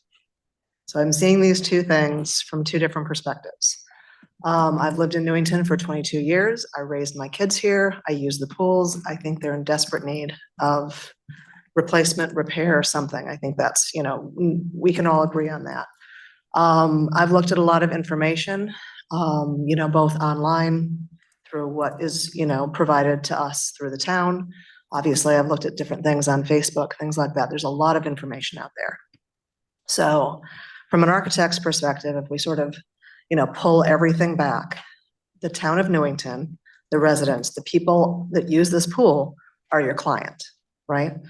When I have a client, we come up with a design and I give them all the reasons why these designs are good designs, bad designs, there's lots of options. But they have to be on board with that before they go forward with their project. They have to say, okay, yeah, well, these reasons make sense to me. So let's go forward. Or no, I don't like that. Why don't we keep going through the design until we find something that we like? There's obviously a lot of different sides to this. I think a lot of people like some of the ideas. There's a lot of questions still that people have brought up that still need to be addressed. I definitely think that, there's a solution here, but I don't think we're there yet. I also think that transparency is extremely important. When my clients are, starting a design for anything, we start with all the wants. We don't necessarily with the needs, the wants, all of everything that you would possibly want in a project. And then you get the price.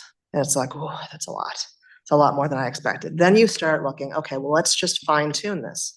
Where are all of the costs coming from? How can we get those costs down? We start prioritizing wants and needs. I think that that's something that needs to be done here. I think that in order for the town to really trust, or the residents of this town to trust all of these numbers, we need to break them down and find out why these things cost that way. Be more transparent. My clients cannot make an informed decision on a project without that information. I think for the referendum, we cannot make an informed decision without the actual true numbers, the true information. Why is Garfield Street the design? I know that it's been said that the architect and they did their due diligence and looked at all the different things, but why? I think that a lot of people don't feel comfortable with that because they see a lot of the negatives, but they don't necessarily understand the positives or why that decision came to be. And that's something that I have to walk my clients through so they get there with me. I think that a lot of people here aren't there with you because of a lot of these things. They need more transparency. They need more information. They need more why. And I think that a lot of these questions that people have brought up throughout this entire evening sort of speak to that. I won't get into the rest of, how all of this money affects the town in all the different ways, but as far as just the project itself, from my experience, I have happier clients if they feel heard, if they feel understood, if they understand all the information that you're giving them, if they know why the design works, if they know why the numbers are the way they are. I feel like they will go forward in a much more positive, just, okay, we're going to do this. But I don't feel that that's the vibe here. I feel that a lot of people are very unsure. They're uncomfortable. They don't understand, a lot of what's being presented. I do definitely support the vote, giving that to the town, but I think that we need to be really clear about what that information is. Thank you. Thanks for having me.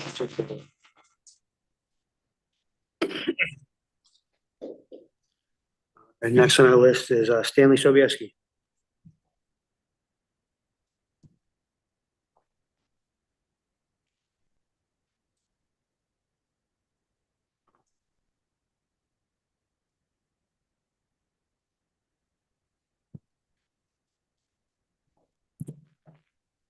Good evening, Mr. Mayor, Town Council, Town Manager Altman. My name is Stanley Sobieski. I reside at 26 Deepwood Drive, Newington, Connecticut. I've been a resident here for 75 years. There's only one person in this room that's got more time than me, and that's Don Woods. Just want to make sure by a year, just to let you know. All right. Number one, that pool is over 60 years old. I remember it being built. Keep putting Band-Aid repair onto it is not the answer. Okay. It's just throwing good money after bad.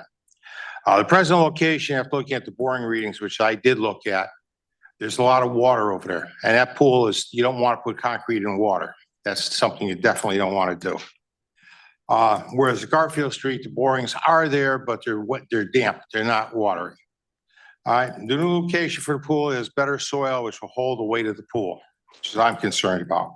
As far as parking, residents can still use the pool, park over there off of the street there. I forgot the name of it now, where the parking lot is, and walk. So you're going to walk another 200 feet. All right. On some Facebook posts, I've seen people saying, well, it's for other kids. Well, I got news for them. It's for the daycare. That's for the town residents' kids that are in there to use that pool, not for anybody else. There are other kids in there, but it's primarily for that.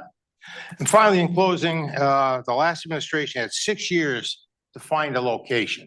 6 years of going back and forth. Now, I'm not belating or blaming anybody, but there was too much politics involved in that. So now it's time we found a location. Let's bring it to the voters and let them make a decision. So let's move this town back to being a great town like it was before, and let's stop the bickering and just get the thing done. There's also a lot of bad posts out on Facebook, a lot of bullshit BS is put out there, and people are absorbing it, and people think it's funny to put that stuff out there. Just my opinion. Thank you very much for your time. Good luck. Thank you. All right, moving on to our third list. Next, we have John Bashan.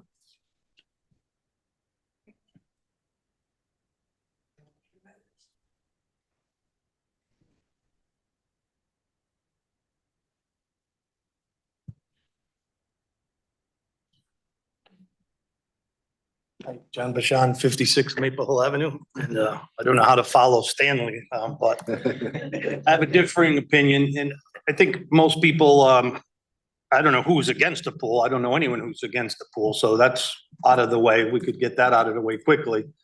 The 12 million price tag, it seems high to me. It's 42% of the cost of this entire structure that you're sitting in today that was just built a few years ago, and that included the cost of removing the old town hall and all the site work. So the price tag is a little shocking for me, but I was against the new town hall, but it was never about the price. I think a town with a 2.5 billion tax base can afford anything they want, essentially, within reason. But, and I was on the previous building committee. I came in late, near the end of it, and they were already discussing this site across the street on Garfield Street, and I was opposed to it immediately. And so that's my primary point of opposition is that location. It's just a terrible location. It fragments the open space. And it's the only thing you'll see when you drive down Garfield Street. It's the only thing you're going to see. It's the only thing you're going to see when you're on this property. It's the only thing they're going to see from this world-class new library if it ever gets built. So it's understandable the library people would not be too thrilled with that. It's going to be right on the road, so it's even going to be way closer to the road than these other structures here on the street, the other town infrastructure on the street. So again, it's primarily the location. I got a few other notes here that I'll just go over. Someone, former Mayor Beth mentioned Roy Sartarian. I miss him. He was instrumental in that saving of the park. The first time we call it saving the park, because literally that's what we're talking about. We're not opposed. I'm not opposed to a pool. And again, I don't think anyone is opposed to a swimming pool. When I was on the previous building committee, we did discuss a few other options. And I'm thinking that this most previous building committee, they probably didn't consider anything else besides the plan that they seemed to be pushing even when I was on that building committee. So I have a feeling that you guys weren't given many choices and you may be feeling pressured that this is your only option. And that's unfortunate if that's the case, but there's definitely other choices. It could be where it is now. The big reason against that was we would lose a season of swimming, and that's a serious factor to consider. But then there was another spot next to the playscape. At least it kept everything centralized. If you notice how this park has been developed over the years, our forefathers centralized all the improvements. The improvements are the pool, the basketball, the playground, the parking lot, tennis, the concession stand, all that stuff was put in one central spot, and it allowed the maximum amount of open space to remain. When we moved this pool towards Garfield Street, put it right in the middle of that field where we have our extravaganza, the most successful franchise in Newington history, we're fragmenting that open space. That's what I used the term back then at that meeting, and I still stick with it. So let me just check my notes here. Thank you for the time. And again, I feel like, I feel sorry if you guys are pressured into this, or feel pressured in any way. So again, I think, Garfield Street is, it's probably the easiest location to build in. That's what we kept hearing, that the architects were pushing for that. And it may be logistically the most convenient, but the trade-off, it's not worth it. The loss for the remainder of the general public, I think it's not worth the trade-off. Thank you very much. Thank you.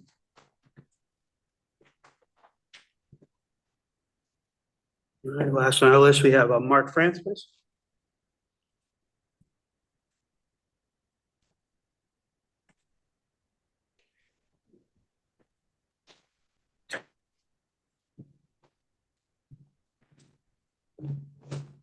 Had a reverberation there. Can we kill the reverb, somebody?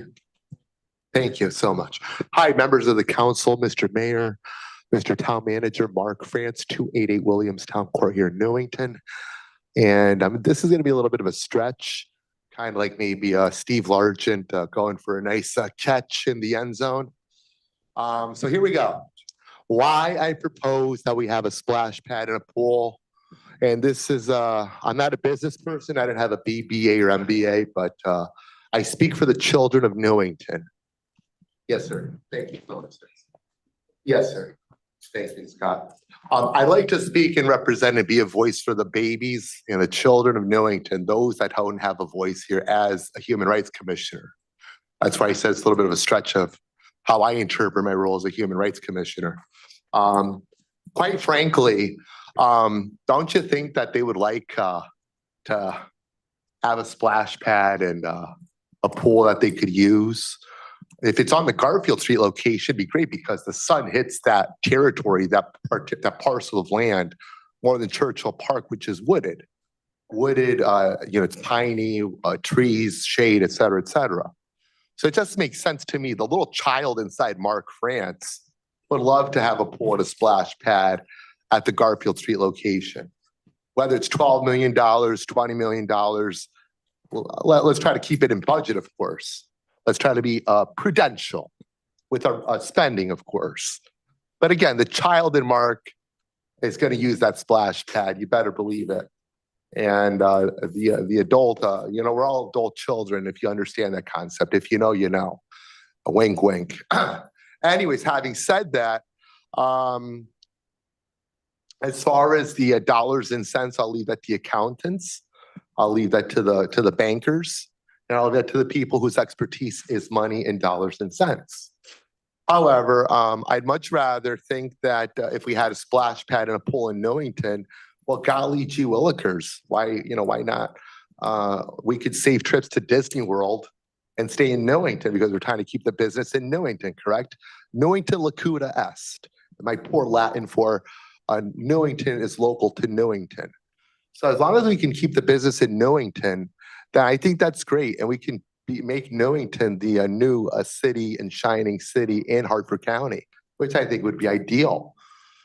So why not compete with our fellow municipalities and our fellow towns, our Glastonbury's east of the river, and our Rocky Hills and our Cromwells west of the river. And why don't we show them what Newington can be in potentia, in potential, and make the investment. So therefore, I think that $11.6 million for, what is it, 2 pools?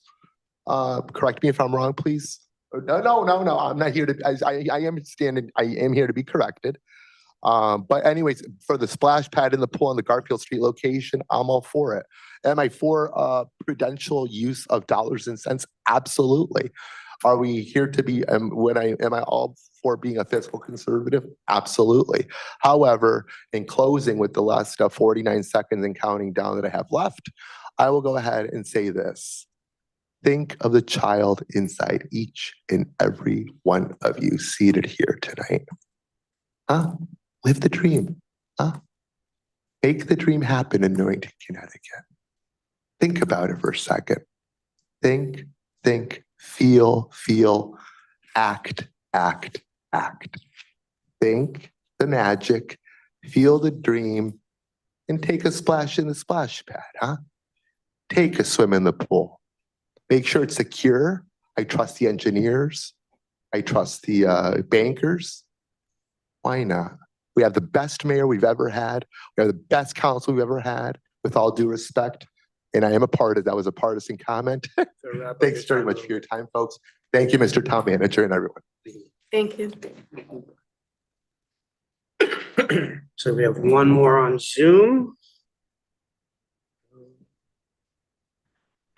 Phone number ending 070. You are up. Please state your name and address for the record. Hi, Rose Lyons, 46 Elton Drive. And I thought I had seen everything, but this is the topper for me. I'm not an architect, I'm not an engineer, but I'm someone who has followed this pool project since it began in 2020, formally began in 2020, and we know what happened in 2020.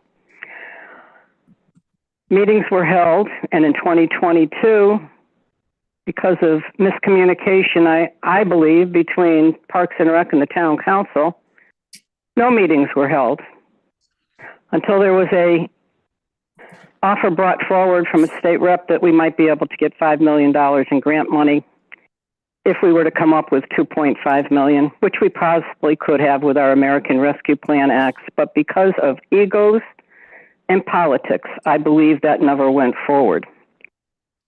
It's quite obvious to me that those that are speaking in favor are speaking from their hearts because they want to see it. Those that are speaking opposed is because they truly feel that this is not the right plan. I wonder if anybody sitting there right now there tonight read the notice of public hearing in the rare reminder. There's inconsistencies in that. It says that the 11 million is for certain recreational improvements at Mill Pond Park in one spot. And then in another, it says it's for certain recreational facility located blah, blah, blah. I really am very disappointed that there was not an informational meeting held regarding this important project, rather than just presentations here and there, a few pool committee meetings. But that being said, I have heard at the town pool meeting and on Facebook, and that's from a member of the committee, that there may be federal or state grants available, as well as contributions from individuals and corporations that might help pay for the pool project. Well, will we know before we vote whether or not there's some money to offset that, or will we be required to vote on a conceptual plan at the price of $11 million? That I don't know. Tonight, to me, more important is how this is going to be worded and how much information is going to be given to the public. I know there's going to be packs formed and information is going to be sent out to people, but who are we to believe unless you sit and listen to the meetings? And I doubt that many are going to do that. Ultimately, it's going to be wants versus needs in my book. I want to be able to age in place in my home. I want to look forward to see perhaps an addition to the library, renovations to the library. I definitely want to see our fire department improved. I know that the highway department's been waiting as well. I have sat through capital improvement project building committees, or not building committees, but the capital improvement budget subcommittee meetings. There's a lot coming down the road along with our 2025 reval. So when we go into that to vote, and I'm sure that you're going to put it forward, I hope that people do their homework, vote with their heads and not their hearts. Who doesn't want their little child to be able to swim in a nice swimming pool? I would. Who doesn't want to be able to have them close to where the pool is when they're going to a summer recreation program? All fine and good, but the bottom line to me is what it's going to cost me. Thank you. Thank you. Thank you, Rose.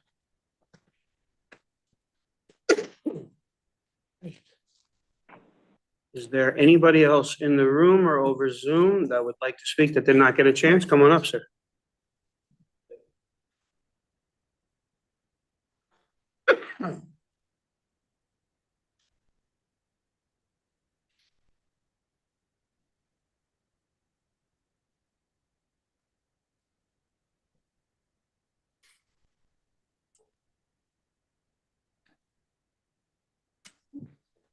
People you see when they come down.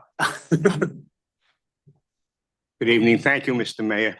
Mr. Mayor, Town Council, Mr. Town Manager, welcome. My name is Michael J. Fox. I don't have to tell you that. And I live at 1901 Main Street, which, by the way, is older than everybody in this room. It is on the historical list. I only say that, but that's due for something else during the meeting. I only say that because we've heard from people that have lived here for so many years. I've only lived here for 50 years, but I'm not that far from being as old as my house.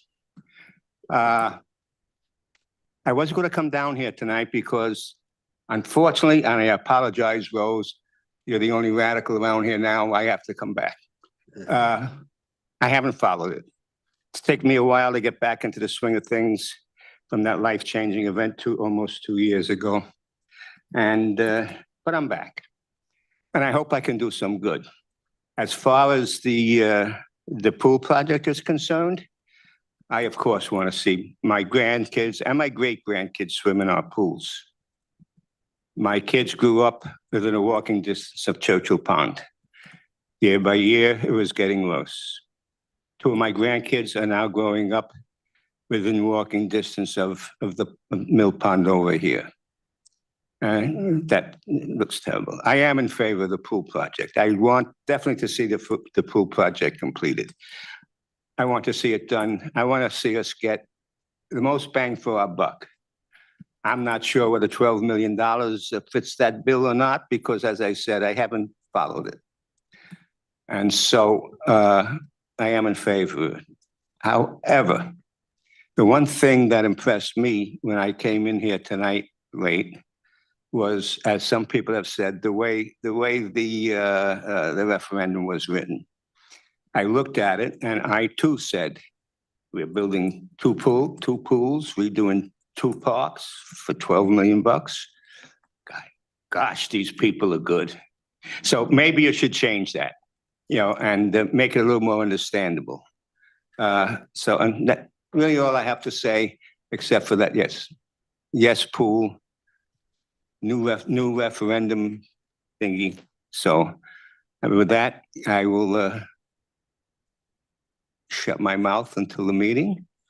I wanted to say that for some people this may be good, for some people it may be bad. And I only say that is because, once again, a town project has brought out the best and the worst. But a lot of them, which is good, which shows how good a town this is. So thank you. Be well.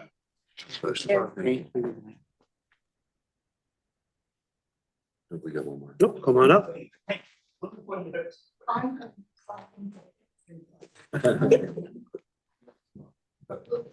Hello, my name is Mady Kenny, 53 Crestview Drive.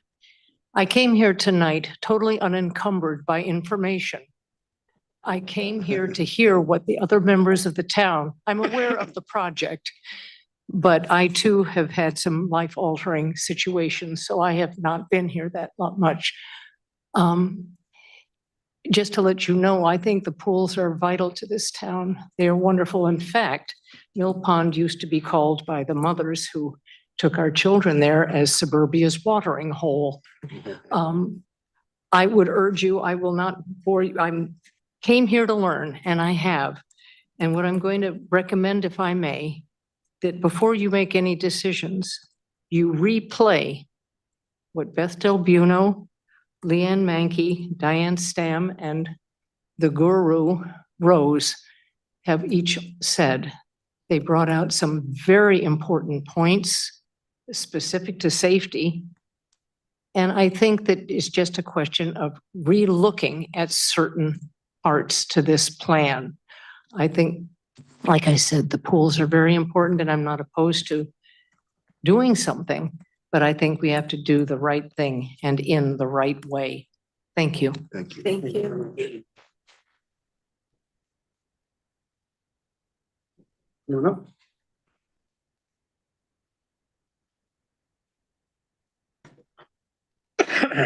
Hello.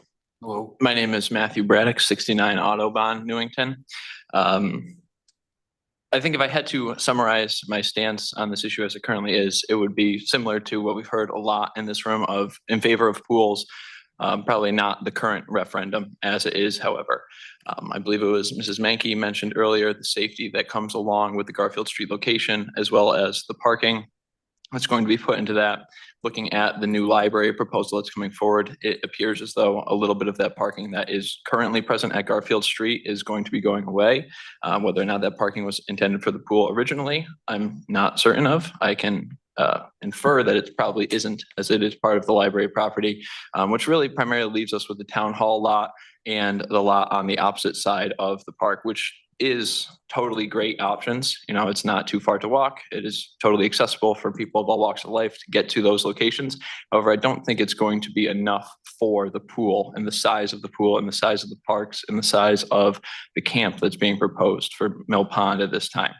With that being said, it's going to increase street parking. It's going to increase people walking from the downtown area. It's going to increase people walking in different aspects of the park from different side streets that people aren't used to people crossing. And I think it does create a significant safety concern with the increase of traffic and the increase of foot traffic going on at the roads at the same time. In addition to this, I think there's still some questions that people have about staffing, about the longevity of the pool, about how long it's going to be able to be open for throughout the year.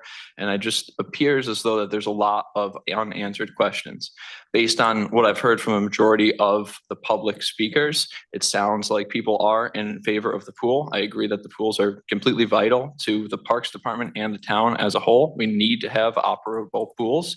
They're very, very important for all people in the town, and all people do benefit, whether they attend them themselves or they just simply benefit from having a thriving Parks Department in the town.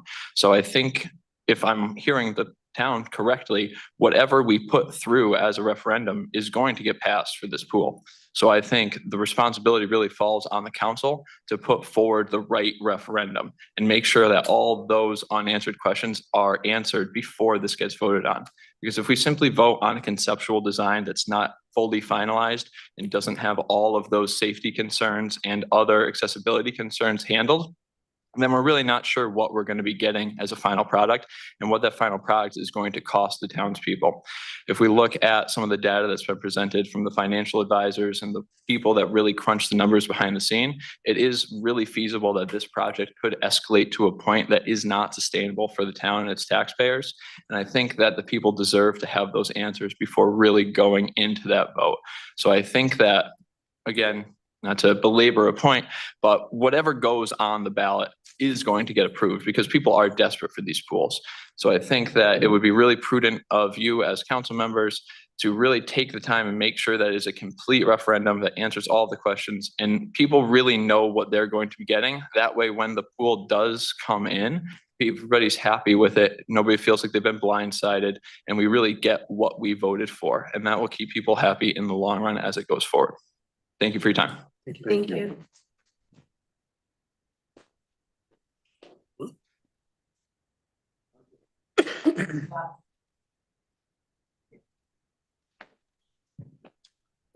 Good afternoon, Mr. Mayor, Town Council, and Chip Stam, 35 Judge Lane, Newington. I just had a couple comments. I agree with almost everything that was said tonight. I can see both sides of the coin, but I just wanted to tell the people in Newington how important the pool is and not to let just that it's not anything.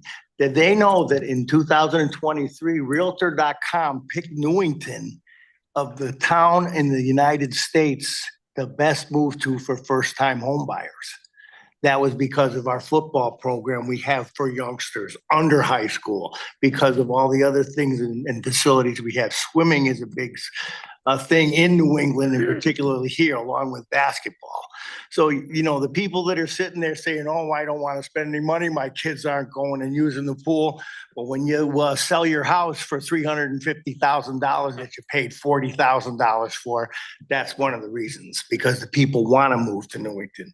They're choosing between Glastonbury, Weathersfield, Avon, Farmington.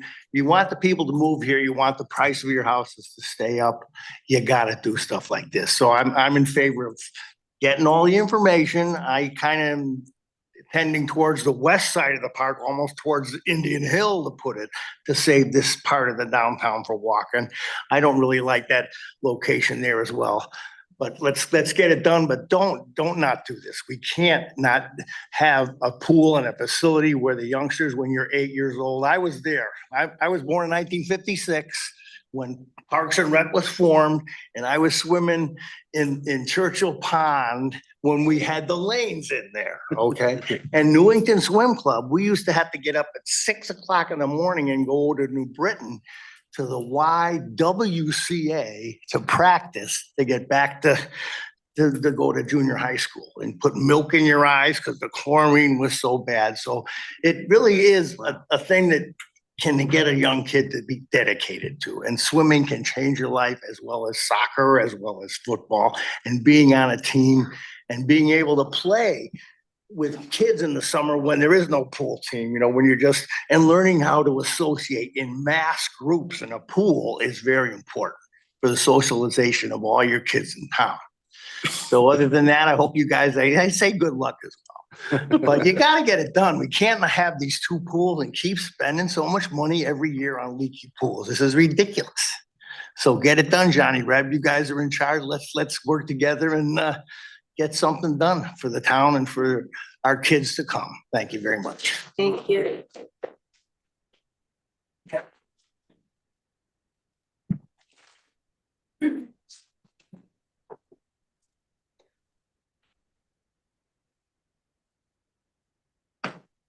Good evening, Pauline Kruk, 165 Walsh Avenue. I'm one of the older people in town. I moved here April 1st, 1955, and I was part of the Mill Pond Pool Group. I have used the pool. I am single. I've never been married. I don't have any children, but I want this pool. I want the best school system we can have. I want the best pool system we can have. We have to have people moving into town. We can't have all these elderly people. We need to have more youthful town, a more youthful town, so that we can get higher prices for our homes. We have to have places to go. We just can't just be sitting here saying, oh, this is a nice town. No, we have to expand. We have to get better. And we have to do stuff. And the only way we can do stuff is to spend money. I'm a single, live at home, same house that I came here. I have not moved. I'm willing to pay those extra taxes. I want Newington to get better. I'm also on the library board. I do not like the location. However, we have to have that pool. I don't care what we do. We need the pool. We need the pool, and then after we figure out what's going with all the apartments that are coming in, whether or not we need an additional pool at Churchill. So yes, get this pool done, make Newington proud, and that's it. Thank you. Thank you.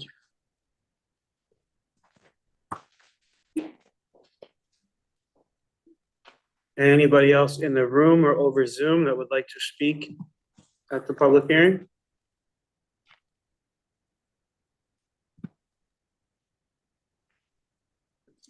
Right, seeing none, we did receive one email communication in the last 2 weeks related to this from a Susan Stolarczyk, 60 Middlebrook Road. It's quick, I'll read it. She requested we read it into the record.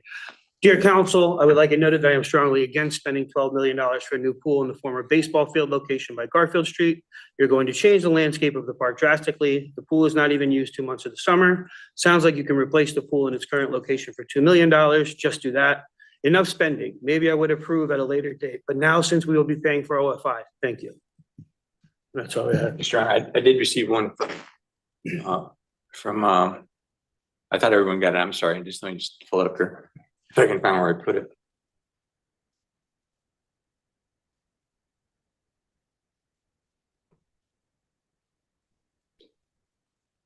It was from Mrs. Hicks. And she was opposed to spending them for the referendum. I thought it was forwarded, but I can forward to the council as soon as I find it. I'll do that in a minute.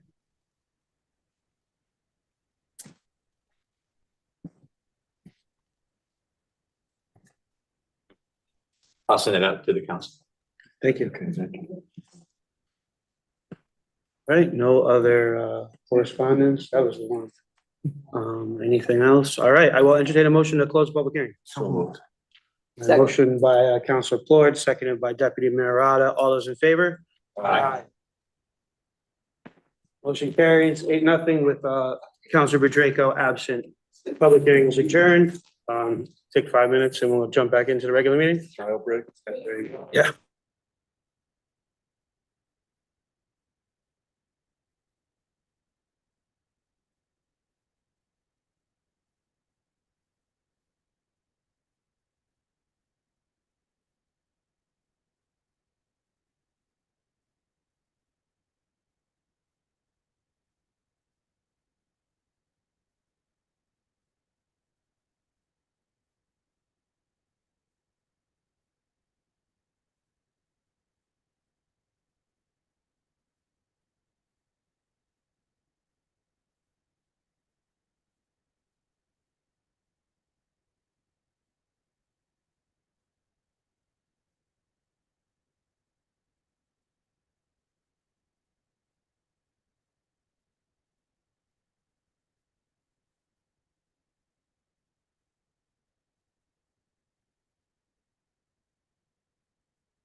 All right, the time is 8:18 and we are back into our regularly scheduled meeting.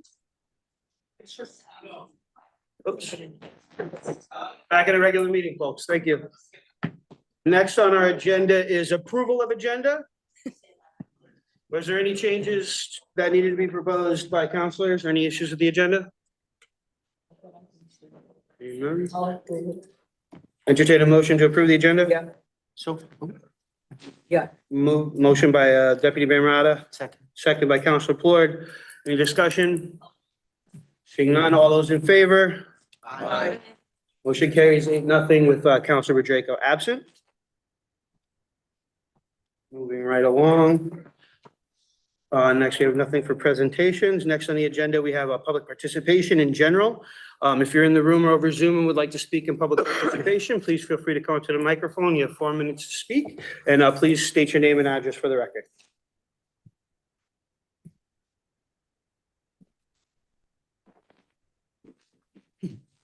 David Horgan, 30 Candlewood Drive. You've all heard enough about the pool, so I'm going to change the topic. We're all aware of what's happened with our Eversource bills and how desperate we are to get these numbers down. The Cromwell Town Council recently sent a letter to the powers that be to somehow work on this. And the way to work on it is to get folks like yourself to encourage, don't pass the blame whose party fault it is that we were paying too much for electricity. Just get it fixed. And the way to get it fixed is to get a special session. We have a large, I know this is a state issue, not a local issue, but you guys have impact. And I'd love to see you guys be proactive for us. My next topic is a bunch of thank yous. It's no secret you have a great town staff. I recently had some interaction with Eric Hinckley, and it's not the first time. He made some really good improvements, shall we say, to our neighborhood. Probably like the rest of the town, people are neglecting their property. There's a lot of blight, but mostly it's been along the roadsides, which is kind of is it the town's responsibility or the homeowner? But he's really gotten his people to get it done, and I appreciate it. So thank you, Eric. A big part of that was parks and grounds. They did a bunch of work between Candlewick and Barnhill, and they managed to do a real nice job without interfering with the small little wetland. So good job to all. I already talked about my superhero. She does a great job. And then Jonathan, who is brand new to us, but despite him being certainly, I'm sure, overwhelmed, was able to help me with some questions about the OFI, when that's happening. And I would encourage him, if he can, if it's appropriate, to bring everybody else up to date on that today. Thank you. Thank you. Thank you.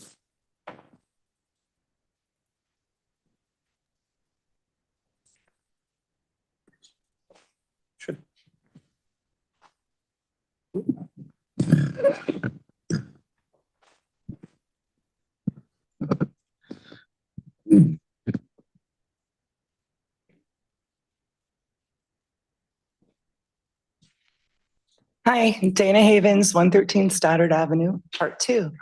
No, I just want to say Chip was right. The polls need to be done, but that young man, Matt, was wrong. If this goes to referendum, it's not surely going to pass. There are too many open questions.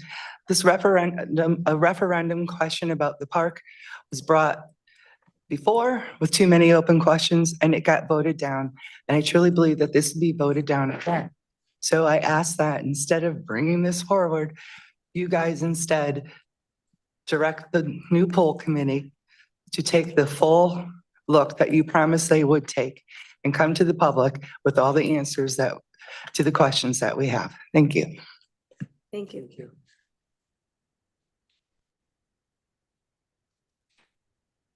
It's in the room. Come on up.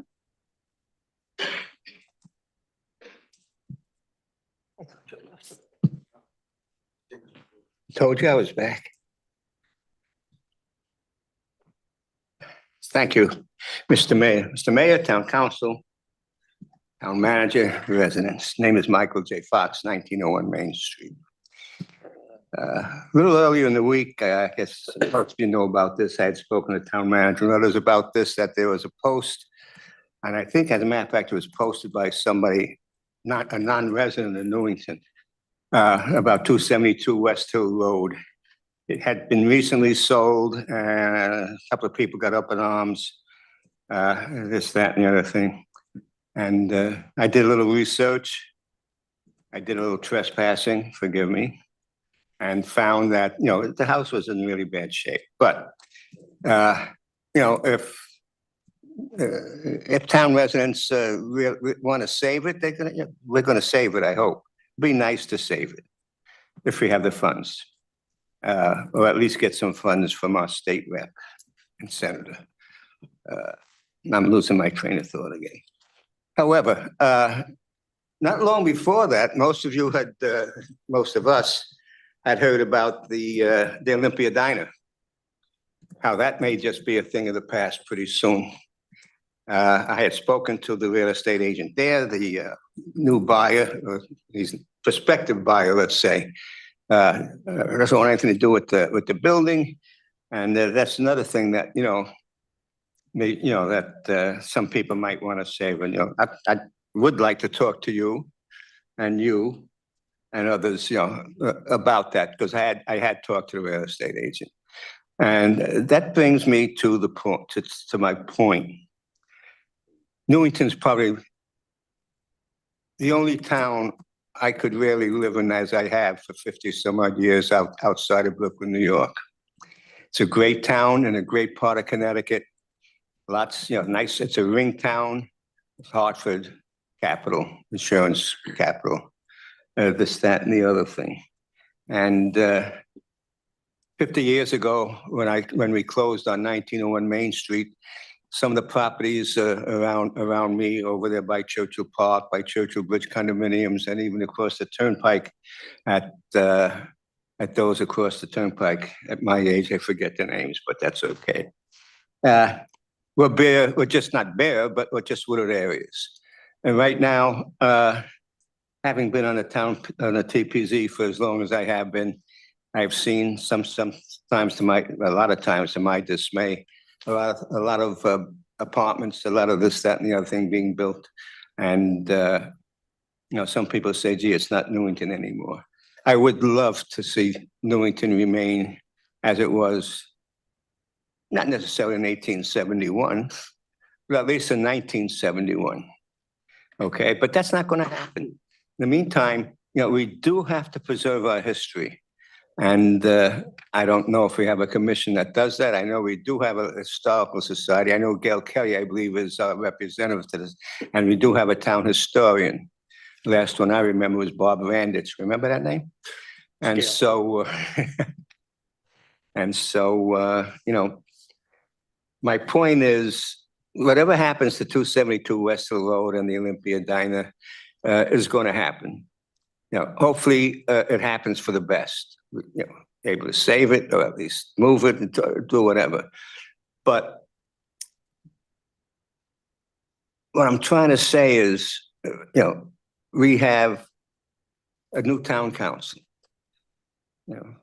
You're still in your first term. And we have a new town manager. I'll say this, I love the way he dresses.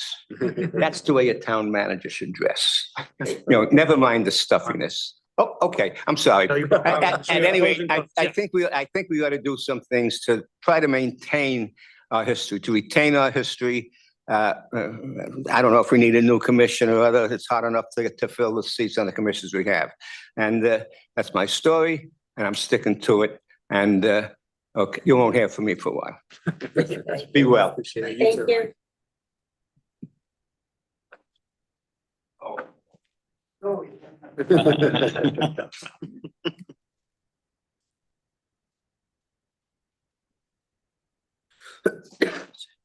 Good evening again, Scott Groskowski, 46 Miami Avenue, and listening to the rest of the people speak, I got a couple questions out of that. I know we're out of the public hearing, but since this is on the agenda tonight, I'm gonna put these things forward It was mentioned that phase 2 of the park rebuilding project was canceled. Where was that voted on? Because in none of the 4 meetings, they didn't have any votes for that. It was also said that the splash pad will be free when Bill DeMayo said he was planning on charging for it. Now, Don has specified that they want to make it free, but that has not been voted on yet. I do hope they vote on it because I feel the splash pad should be free. I don't understand why people keep saying that we can't put the pool where it is now, saying it's not possible, when this pool, built over 60 years ago, is still standing today. And the pool technology has gotten much, much better than it was 60 years ago. If you watch TV, there's a TV show called Insane Pools, where they build these $1 million pools, not $12 million pools, but just $1 million pools for people. And some people have pools directly against the ocean. I mean, they're 10 feet away from the ocean. And you think they'd have water problems, but these pools are built with the gunite and the steel and everything else needed to keep the ocean out and keep the pool water in. It can be done. The town provided markups of this, the aerial markups. If you look at it really closely, the new pool is actually closer to the pond than the old pool. I found that kind of interesting because that's one of their selling points, is that it's away from the pool. You can take out a ruler and measure it yourself. It is closer. The new pool is closer than the old pool. And again, it's a concept, so it may be off a little bit, but I found that interesting. A lot of people have been saying that information posted online is wrong. Everything that I personally have posted online has come directly from the town. Does that mean everything on the town is posted is wrong? Facebook is an open forum. If the info is wrong, just don't say it's wrong. Put up some documentation to back it. Just don't say it's wrong. Let's see some writing on it. Let's see some documentation.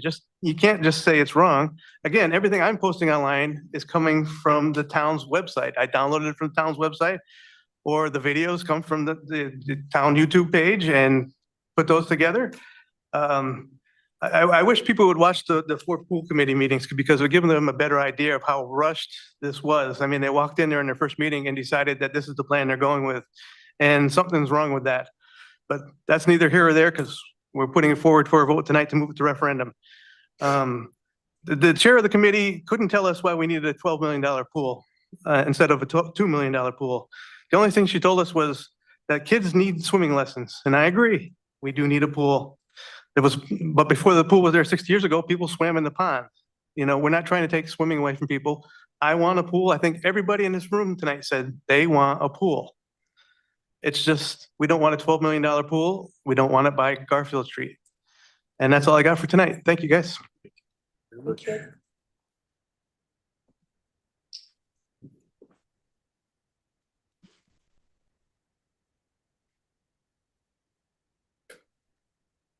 Good evening again, Beth Del Buno, 327 Walsh Avenue. I apologize earlier, I didn't include this in my comments during the public hearing because I quite frankly couldn't get my iPad to show me the resolution language, which I left at home. So in reviewing the resolution language, some of the concerns that I had that I've been hoping you will consider, and some was mentioned earlier, in the very beginning of the resolution, the actual referendum language, I believe, in bold, it says for certain recreational improvements at Mill Pond Park and Churchill Park. I would love to see some sort of language that says as mentioned or as included in the language below. Something that limits that is a very broad statement and makes it sound like we can do carte blanche. Down below in the first section of the motion under resolved, I believe it's it's got the 3 I's next to it. So section 3 there at the very beginning in the first paragraph, the demolition and regrading of the baseball field and construction of irrigated multi-purpose athletic field. So it sounds like we're going to be building fields as well. And if we are, I understand that. I didn't think that was the charge of the aquatics or the pool committee. I thought it was just to look at the aquatic facility. So I'm just questioning that. And then down a few lines below that, under where item B is, certain recreational facility building and infrastructure construction, repairs, renovations, and improvements, site and field work and equipment acquisition at the aquatics facility at Churchill Park located at 1991 Main Street, including without limitation. I would love to hear some clarification about what without limitation means. because that again sounds a little more carte blanche than I would love. So I'm hoping you can speak to that. Earlier in the public hearing, a member of the public asked if this is going to referendum. And I was in the way back, but I thought someone said yes up here. And my understanding is that's what you're voting on tonight. So I'm hoping that you all really stayed unbiased tonight during this public hearing and listened to the comments and the questions and the concerns.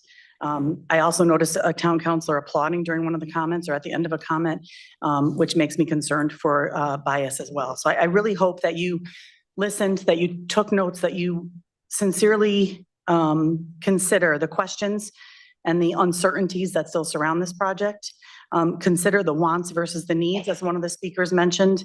I saw on Facebook, I think it was earlier this week, last week, Councilor Gonzalez was working with a family, getting them a bike, someone that can't afford things. We have a lot of residents in town that can't afford their basic needs.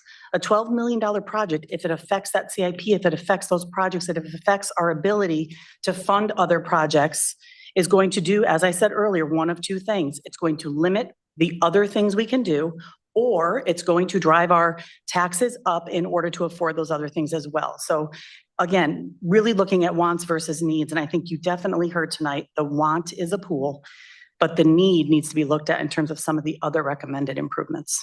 Thank you very much. Thank you.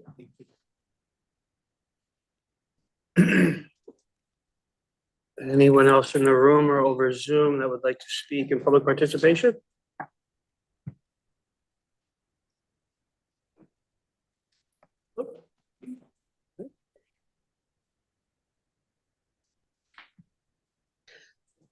Hello, Diane Stam, 104 Steeplechase Drive in Newington.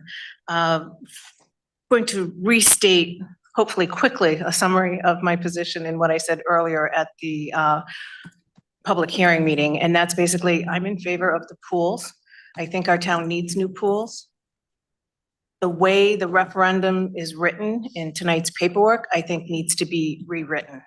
It's easy, if you haven't been following this from the beginning, to think that you're getting two pools for approximately $12 million. And that's not what's there. So I don't want to belabor the point. Beth spoke to it a little bit. Other people, the public hearing spoke to it. I think the referendum wording needs to be clear on what the dollar amount is and what the parameters are. What are you getting for that?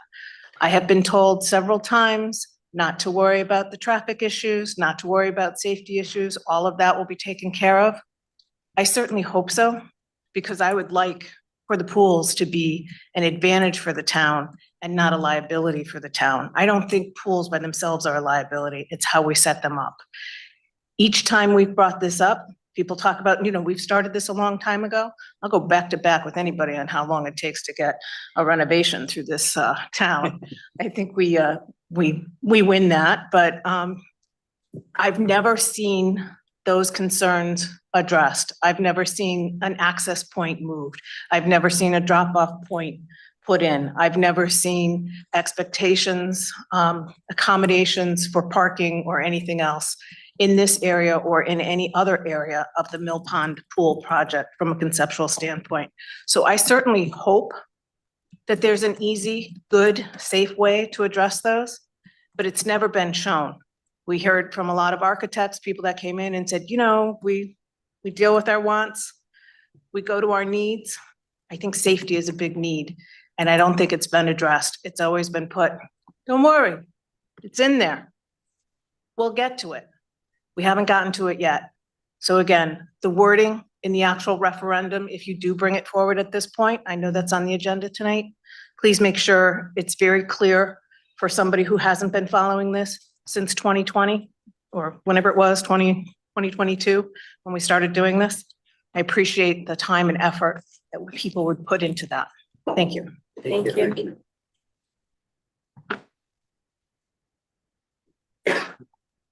Anyone else in the room or over Zoom that would like to speak in public participation?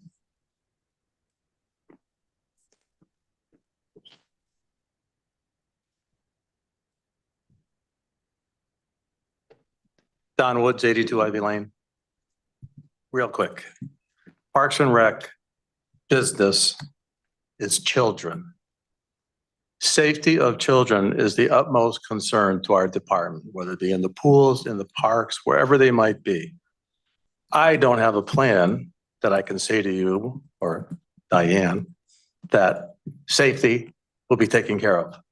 I have no doubt in my mind that safety, knowing Bill DeMayo and the department safety record, will be addressed and addressed as properly and as safely as they can make the process be. There's no doubt in my mind, and I don't think anyone should really doubt it. Look at our safety record. It's very well established. Thank you.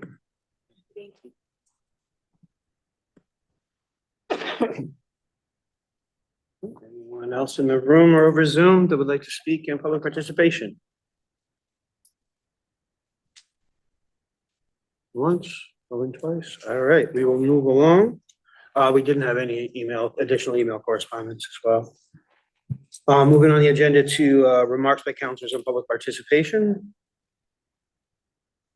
Council Floyd. Thank you, Mayor. I'm going to reserve my comments on the pool until the broader discussion that we have, but I just want to echo what has been said by a lot of folks, which is a thank you for coming out and being a part of this process and voicing your concerns, whether you support an eventual referendum or you don't. This is exactly the kind of discussion that needs to happen. And I just wanted to speak to, in particular, Mr. Fox's comments about preserving our history. I could not agree more. And my worry is that we are at real risk as a community as we undergo a whole range of changes, of losing a lot of that, of not educating our youngest about that history, of not allowing a certain degree of appreciation we should have for all that has come before us, as emblematic through a lot of our most beautiful historic structures.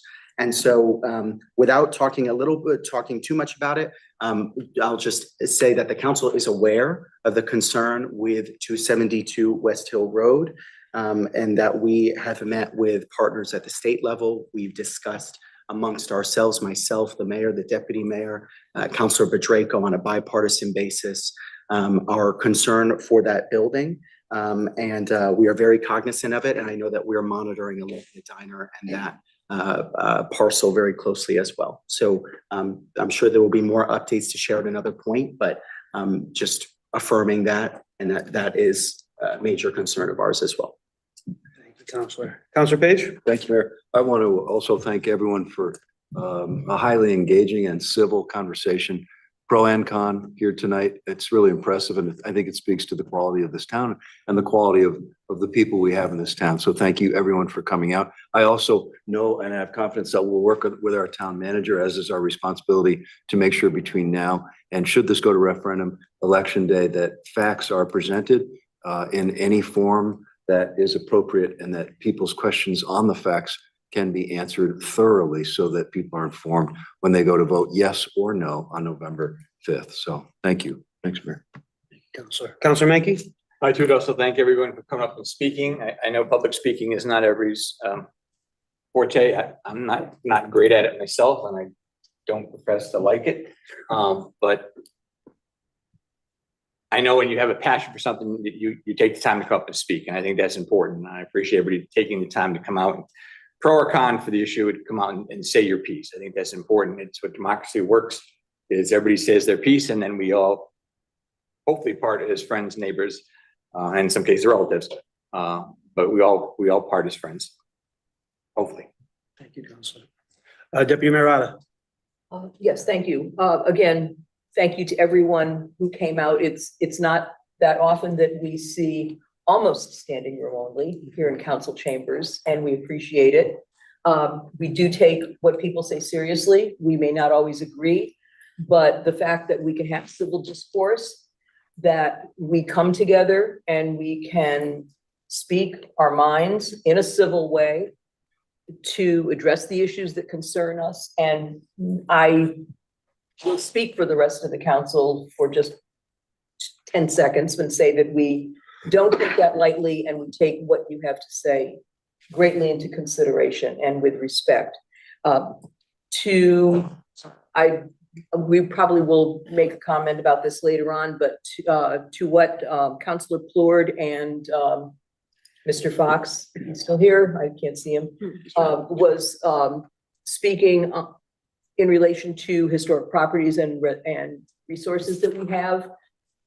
There are several of us that are very concerned and very interested in what we have here in our community and want to move forward and will be and are looking into this and encourage other people to join and to speak out.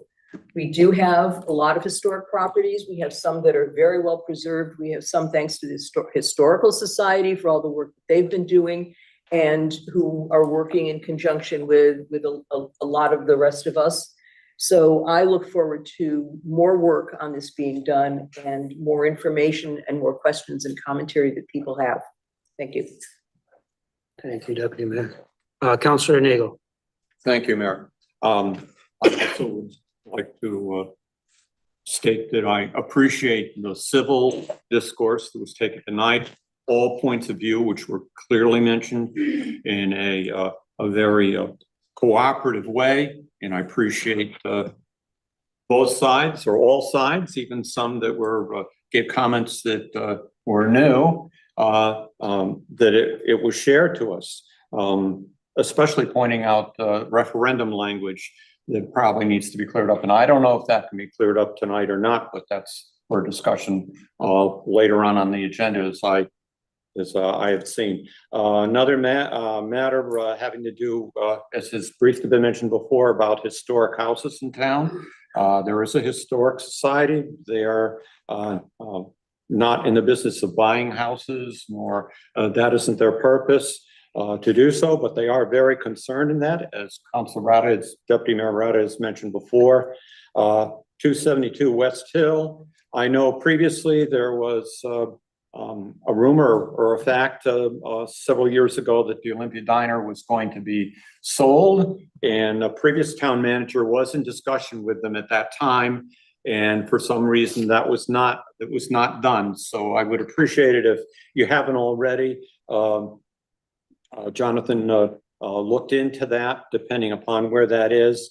Some people may say, well, it's just a restaurant. Well, it's historically important for us for a lot of reasons, and perhaps something can be done in terms of either moving it or whoever the new owner is of preserving at least part of it, or investigating what can be done to preserve history of this town on both occasions. But and hope that comes to some kind of an equitable resolution.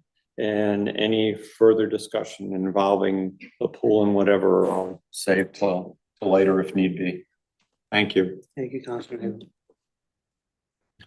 Any comments from councilors?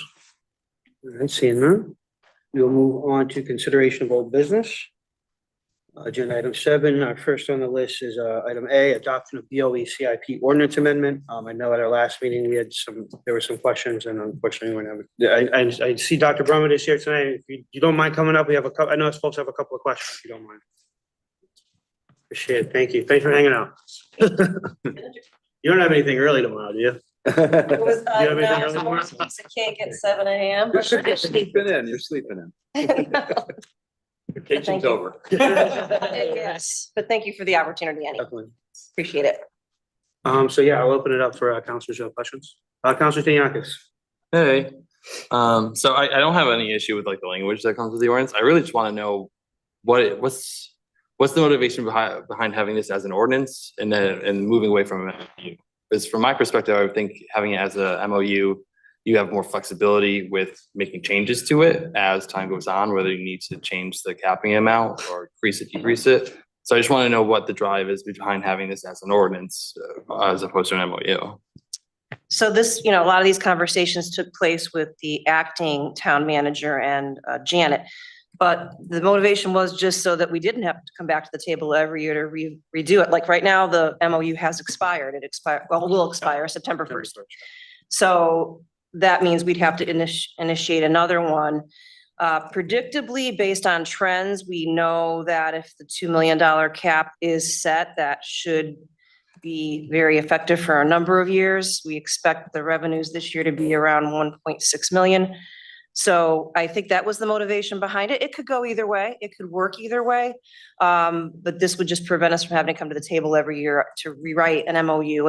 And sometimes those can be, there's quite a few of them sometimes lying around. So that was really what we discussed with the acting town manager and the business manager. Thank you.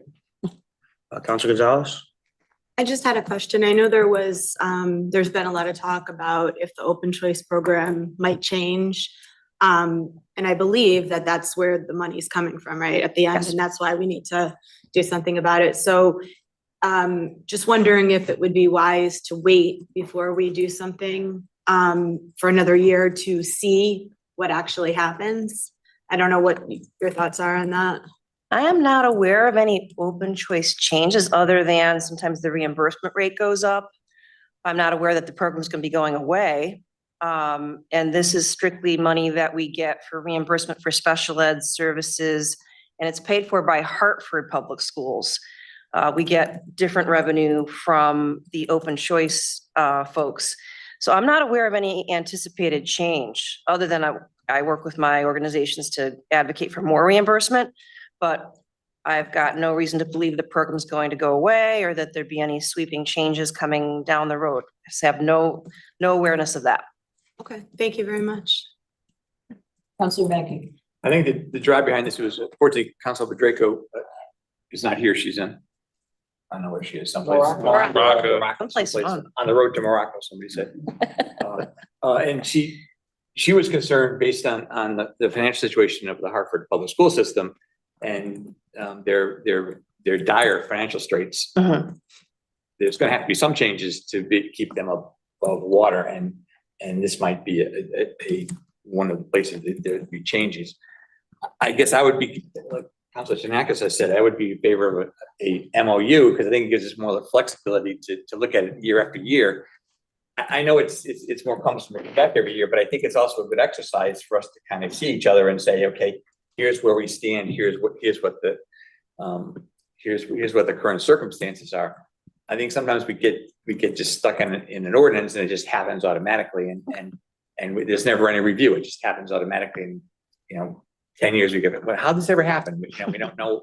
We don't know the why it happened or where it happened. It just happened, and it just keeps going on. And so that was Councilor Draco's concern, that with the financial straits of the city of Hartford and their Board of Education, she was afraid there'd have to be some changes someplace, and it might be the reimbursement that you get, and therefore this might be it might be a moot point, maybe not next year, but the year after, somewhere down the road, there's going to be some kind of they're going to make some kind of adjustments if they continue to try to stay afloat. Yeah, and as stated previously, the MOU is actually fine. No objection there. I think it was just an effort to not have to come back frequently, but at the end of the day, there's not a problem doing that either. And we could provide the town council with an update on what the revenues are anticipated for next year. In fact, we received more open choice students than we anticipated for next year. So our projections may have been a little low. But I have no way of knowing what's going to happen with Hartford Public Schools and any of those issues. I don't think that's what we're expecting, but I think I like the idea of the MOU more so, because then you can kind of tell me what your anticipated projections are more up to date than if it's just an ordinance. It just happens, and we don't necessarily, you don't report to us, we don't report to you. We don't know what happens. It just sort of happens. Yes. And I think it's more, and I know MOUs sometimes get involved, and your lawyers look at it, our lawyers look at it. In this case, we have the same lawyers, so it's easy, makes it easier. Hopefully they see it the same way. Send it down, someone else looks at it, but it's the same MOU, so there's probably not a lot of changes it would be the same, just the end date. Just changing the end date. And I think, maybe looking in hindsight, maybe making it the 30th of September instead of the 1st of September would give you more time to get your numbers in line and report to us in those 30 days, so you don't have to rush. But I have no problem renewing the MOU, and I kind of like that approach as opposed to the ordinance. Thank you, Counselor. Any other questions at this point in time? Do you have anything else that you want to add for us or? No, I to mean, consider? the initial point in time that we might need to make a transfer would be after the first of the year because of other regulations around that. So if we could have some closure on it by early 2025, that would help us with our planning purposes. But other than that, as stated earlier, I have no objection to an MOU versus an ordinance change. I think that was just something that came up during our dialogue as a way to make it less repetitive over time. But at the end of the day, we do MOUs for other things as well, so. Well, yeah, I think we'll continue to consider it and we'll keep it on the agenda for now and we'll keep contact, definitely. All right, thank you. Thank you so much. for Dr. speaking Brown, tonight. will you draft, will you do a draft MOU with this language? And then, we can Sure. review it Can on we our. just use the same Yeah. MOU we We already can, have? and it's been vetted by all the Okay. attorneys. We Okay. would just have to update it. We only signed it 3 months ago. Yes, it was signed in May, I believe. Right, so 4 months ago. Yeah. So it should be up to snuff. Just have We to change have dates. Change the date and just re-sign it. Sounds good. Thank you. Thank you, Dr. Moore. Appreciate it. See you in the morning. All right, moving on to item B, the show everyone is waiting for, recreational improvements at Mill Pond Park and Churchill Park. This is divided into 3 different discussion points. Number 1 is discussion on the public hearing comments for the bond resolution. And I will kick us off. The question really for the council to consider is this something that we think we should bring forward to the public for referendum? That's been my approach and our goal from the start to get to a place where we could bring this to the public. I think tonight was an amazing display. The passion in the room was palpable. People for, against, and any which way. People who are for and need more information, and it was great to see so many people come out and speak for this. What is clear is that there are an abundance of opinions for this. And it's also, for this reason, it's also clear that people deserved a say on this at long last. I'm in support of bringing this forward to referendum, and I will vote as such tonight. Open it up for a council discussion. Councilor Tiniakis. Hi.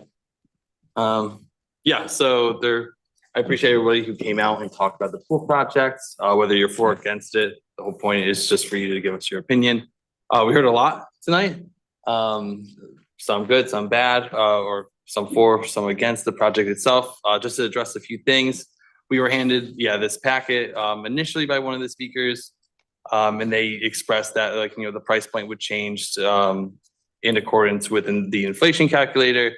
The number they had used initially included both phase 1 and phase 2 of the park's plan for the Mill Pond Park. So it has many more additional costs to it than what we're talking about here. So people started mentioning 18 million, 19 million, just getting worried about the number. That number is not anything. It doesn't have anything to do with this project, and it includes a whole bunch of stuff in phase 2, which the Parks Department haven't formally voted not to do it, but everyone has been saying that they're going to drop it. So I'm hoping that when they start to meet again, they could just formally vote to not pursue phase 2 again. So that way that's just taken care of on the record.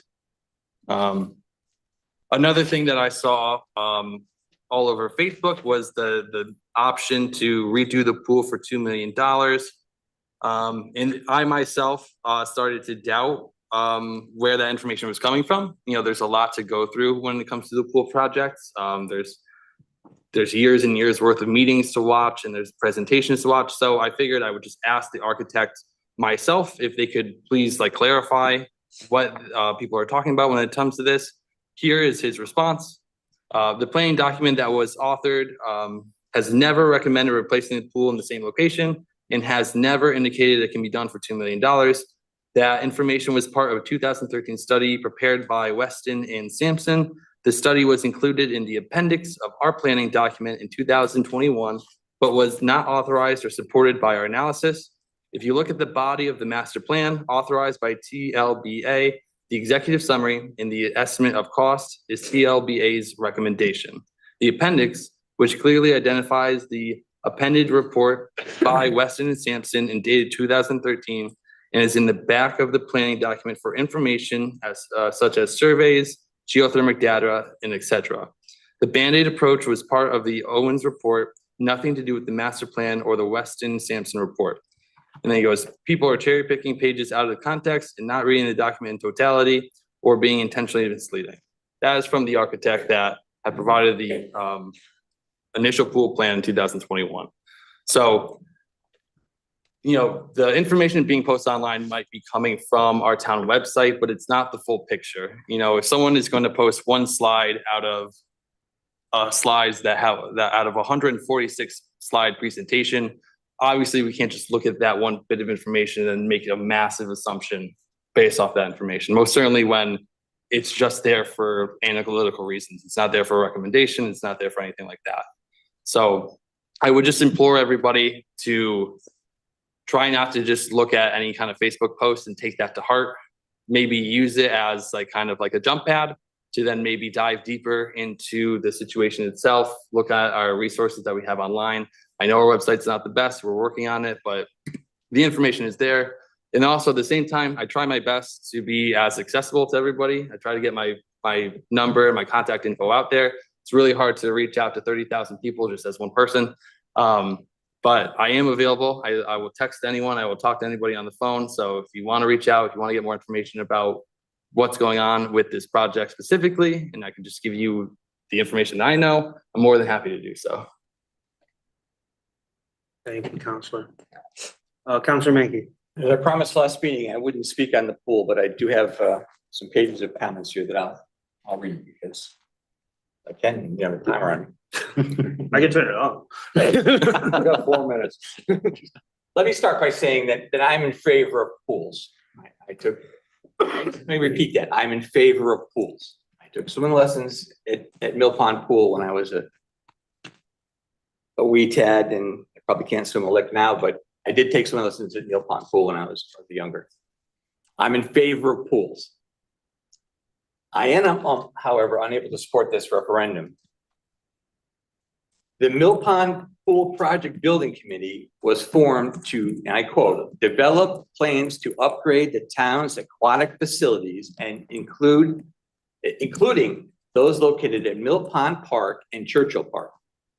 I do not believe that the committee has done what they were charged to do, but rather simply looked at one proposal to build one pool at one location. While I'm sure the motion will pass by the majority, as a council, I feel I must state my concerns here. They say that the old pool committee was ineffective and disbanded it, yet they took what the previous committee came up with as verbatim and ran with it. They were charged by the council with looking at the condition of all Newington aquatic pools. Yet the first item of new business at the first meeting was not to discuss the conditions at Mill Pond Park, was not to discuss the conditions at Churchill Park. The first item of business was to discuss the timetable for referendum to get the proposal on a referendum in November. They had already predetermined that this proposal was what they were going to put on the referendum for November. There was no discussion about the conditions. They say they reviewed all the previous committee findings and read the material, yet there was no public discussion of the options and the costs associated with those options, nor was the work of the last committee discussed. This lack of transparency is concerning. They say no decisions being made about Churchill pools until the impact of development can be known. Wouldn't this be the same case of Mill Pond Park? Some of that development is in this section of town where Mill Pond Park would serve. Is there no way to plan for future use? Do not other town agencies plan for future use? The fire department, the police department? Does the Board of Education just say, wait in September and see who shows up for class, then we'll organize the classrooms? They plan for future use. They can tell me probably what apartments are being built and what of those percentage of apartments will have graders, we'll have kindergartners, we'll have first graders. They can make those plans. Why can't the professionals at the Parks and Rec make those plans? Why don't we then know about Churchill Park? Do they really think that when this is all done, that we're gonna decide, oh, no one's using Churchill Park, we're gonna close it? Of course not. They're gonna come back to the voters some point and say, oh, now we need to repair Churchill Park, and it's gonna cost you another 12 million to repair Churchill Park. Let's not deceive the voters. We're gonna come back to you at some point to repair Churchill Park. They say that we need a new $12 million pool at Garfield Street so kids can learn to swim. Who in this room, who in this town doesn't want kids to learn how to swim?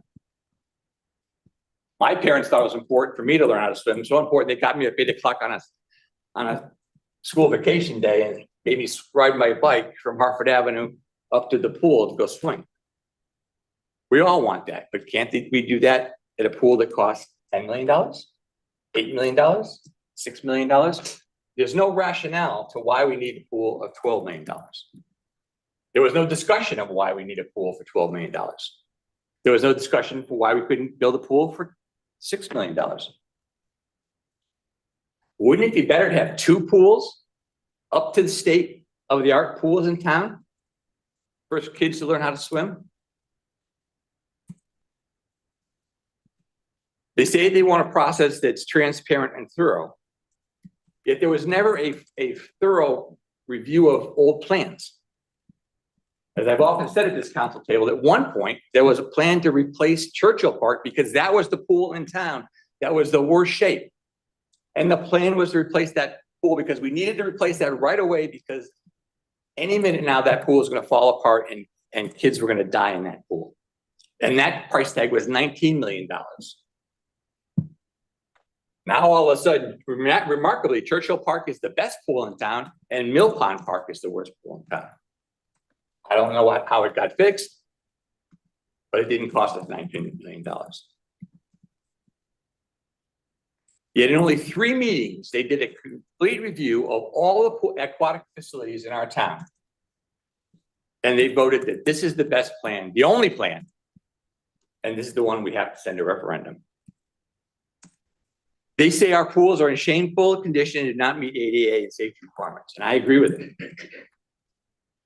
I haven't been into the pools in a recent time, but I have been to the bathrooms and the bathhouses. And they are in bad shape. Even the superintendent of Parks and Rec at one of our council meetings said that the bathhouse at Churchill Park is deplorable. Yet nothing's being done about that bathhouse. We're only going to fix one bathhouse. They only looked at one pool and one aquatic facility. There was no discussion of scaling back that plan for that pool and maybe making a smaller pool at Mill than the $12 million and maybe putting some of that money into Churchill to making that a better pool. Don't we do that with our own households? When we're stuck with a major bill, they say we need a new roof and we need a new driveway. Don't we say, well, maybe I'm going to do this and I'm going to spend money here. I'm going to have to just try to balance the budget sort of to get what I need. Do we really think that we can spend money to make one great pool in town and have one pool that's going to be unsafe and shameful conditions? That's what we're asking us to do.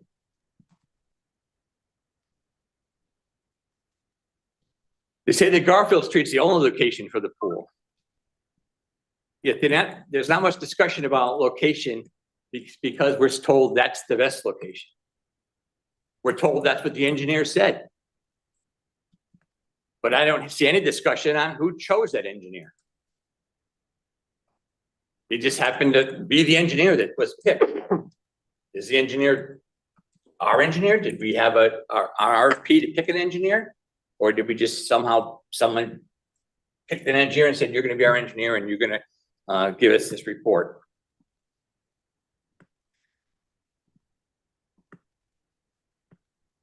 We can't get a footprint of where the pool is because it's a conceptual drawing, but yet we're going to give up some of our precious park space, our precious open space. Like many others in this audience and before, I stood out there and said, save our park, because I wanted that open space. Driving down Garfield Street is one of the major vistas in town. It's one of the few vistas where I can see a mile across a pond and some open fields and in Deddy Farm, and I can see that space. Some discussion on whether we give that up and how we give that up is important. To just blindly say it's for the kids and it's all good is okay if that's what we choose to do, but we should have some say in that. They said that if we build a pool at Garfield Street, it'll be a destination. Even some of the previous speakers said that they bring their kids to other towns to go to splash pads. And I'm all in favor of a splash pad. I think they're cool. But they come to other towns to go to splash pads because we don't have one. And I think we should have one. If other towns have a splash pad, then Newington should have a splash pad. But where are those people going to park that come from other towns for splash pads? There is no discussion on where they're going to park. We know where they're going to park. They're going to park in the neighborhood. They're going to park on the side streets. They're going to park in the library parking lots. They're going to park in the town hall parking lot. That's where they're going to park. We can pretend that parking is not our problem because that's not our charge, but it is. If I went to the TPC to build a store, and I said, I'm going to build a store, they would say, well, how are you going to have people, where are you going to have people park? And as a builder, I have to explain that. We should have some plan for parking because it's going to be an issue. If we have two pools, one brand new shining pool on Garfield Street and some substandard unsafe pool at Churchill, because we're still waiting to see how many people are going to use it, which pool would you take your child to? You'd go to the nice shiny new pool, wouldn't you? And then where are you going to park? The library, the neighborhoods, and town hall. That's where you're going to park because we have no plan. And we can say you can park on the Browning Street parking lot and walk across. And then if that were the case, there'd be nobody that parks in handicap parking to get close to the building with their handicap. There'd be nobody that stops at the mall to follow you around to get to the closest parking lot because they don't want to walk. We all know they're going to park the closest they can to the pool. Or worse, they're going to pull up in Garfield Street to drop off their kiddies to go to the pool. And is that going to be safe? Garfield Street, if you are on the right time, you can get serious injury if you try to cross in Garfield Street. They say we should let the voters decide, and I'm all for letting the voters decide. But yet we aren't providing the voters with any information. We're saying, give us $11.6 million and we'll figure it out. We give our spouse a check for $11 million and say, go ahead and spend something, we'll figure it out. Maybe, maybe not.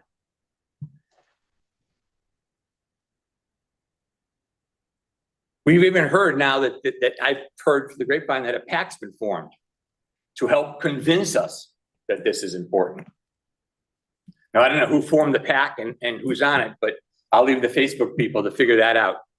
But it'd be interesting to know who's formed the PAC and how much money gets spent convincing us that this is a good idea. If we have to be convinced it's a good idea, it may not be a good idea. I just today, while like some of the councils here, have heard that some people were intimidated, threatened to not speak today in favor or oppose this resolution because of some veiled threats of things that would happen. This isn't Newington. This isn't how this should happen. We have to make threats to tell people not to speak. Everybody, every individual should be able to speak their mind. They may sit on a board or commission, but they should be able to speak their mind. To threaten people, if this is such a great idea, why do we have to have strong arm tactics? You read the emails, I'm sure that we all read. Why have strong arm tactics? Yeah. Shut up and sit down or something will happen. It's not right. We say we should trust the voters, yet at the same breath, at the last council meeting, I heard people say, if we told the voters the truth, what it would cost to fix both our pools, they wouldn't support it. Many of us were here, we heard that. If we told the voters the truth, what it would cost to fix both our pools, they wouldn't support it. So what we're gonna do is we're gonna tell them it's gonna cost us this much to fix this pool. And then we're gonna sneak back a couple of years from now and say, now it's gonna cost this much to fix this pool. I, for one, would rather have to know what it's gonna cost me in total to fix both pools.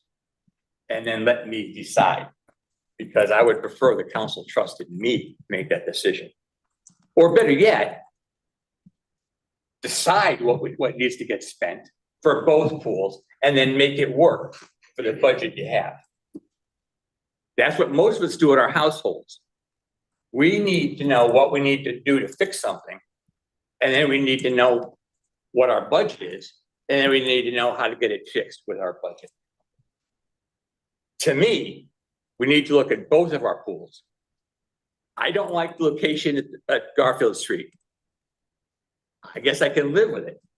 What I don't like is spending $12 million or $11.6 million on one pool, having one state-of-the-art pool, and deciding that we're gonna let the other pool just kind of go by the wayside until we can wait till the voters forget about the last referendum and sneak a new one in. Because as we're gonna talk about, the next item is the debt capacity.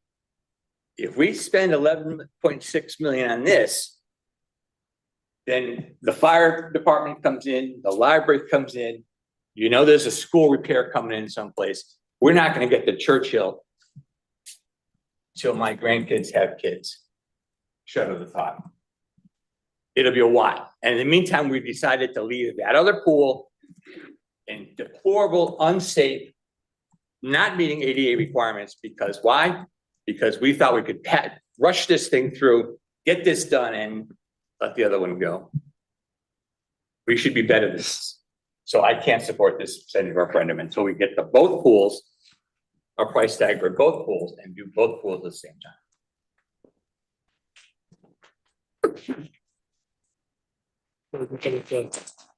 Council Floyd. Thank you, Mayor. A few things. Throughout this process, I've identified and reviewing the other processes before that have not gotten to this point. I've tried to identify what is our actual role as a council at this table in this process, because there are many steps to this. And that final step does not involve us. That final step involves the voters. So what is our role in this? Why are we wedged in here in the middle of this? And I've identified two responsibilities that we have. The first one is to identify in any project of any kind, if there is a need based on the report that a committee provides to us or an expert professionals provide to us. I think we can all agree, in all of our comments, we will all say this, I'm sure, that the current state of our pools, of our aquatic facility at Mill Pond in particular, is deplorable. It is an embarrassment to a town that spends so much money to live in this community to have amenities like that. It is an embarrassment. And what we heard this evening from folks like Riley and our friends at the Newington Swim Club and their talent just demonstrates their resilience in the face of such inaction from this town to improve those facilities, their resilience to achieve as much as they have in a town like ours with such deplorable facilities. It doesn't demonstrate that we have had the facilities to support their growth. They have done that growth in spite of our unwillingness to invest in our future, to invest in them. The idea that they'd be cutting their feet on the plaster in our pools, we should be embarrassed by that. We spend so much on patches year over year. We saw it just in the last budget discussion that we had. I feel welcome, as we all have, to go back and read past budgets and the many patches that we've had to create as a council, as a town in the past as well. It doesn't need to be like this. So that's our first role. Identify if there is a need. And we all agree there most certainly is a need, a desperate and urgent need. So what is our second role? Our second role is to identify if the financial health of our town is sufficiently healthy to warrant a project based on that need. And that's an important role. That is primarily our reason for being wedged in here, because we have the opportunity then to go to our superhero Janet, who can help identify for us if or if not that is the case. Well, Janet did that. She provided at our last meeting and has reviewed with all of us a debt capacity analysis that does demonstrate that we are in a healthy position to take on this project based on the need presented to us by this committee. We all saw that same debt analysis. That same debt analysis precludes a $20 million project at this point in time. And for all the discussion about this side of the table always being tax and spend and, you know, out of control with the spending, I find it quite shocking to suggest that we would even consider at this table on either side of the aisle when folks are struggling with their bills. Mr. Horgan spoke to the Eversource rates. When folks are struggling with the cost of basic needs, that we will ask them to approve at referendum $20 million or more for 2 pools. This is the financially prudent step forward. This is the financially responsible and respectful way forward for the residents and taxpayers of our town to take this in pieces, because we have to prioritize projects. If we could have gotten it all done, given our financial health right now or after November, when the voters, if they so chose to, decided to move that forward, sure. But our financial health precludes that from happening. And I'd rather see one fantastic facility supporting the growth of our young people, supporting through amenities our seniors right now. I'd rather see one facility right now than none, given the deplorable shape that they're in. So all of that being the case, I think we need to understand that for all the discussion around this process being rushed, this has been so long in the making. It's almost insane. I mean, it's honestly insanity.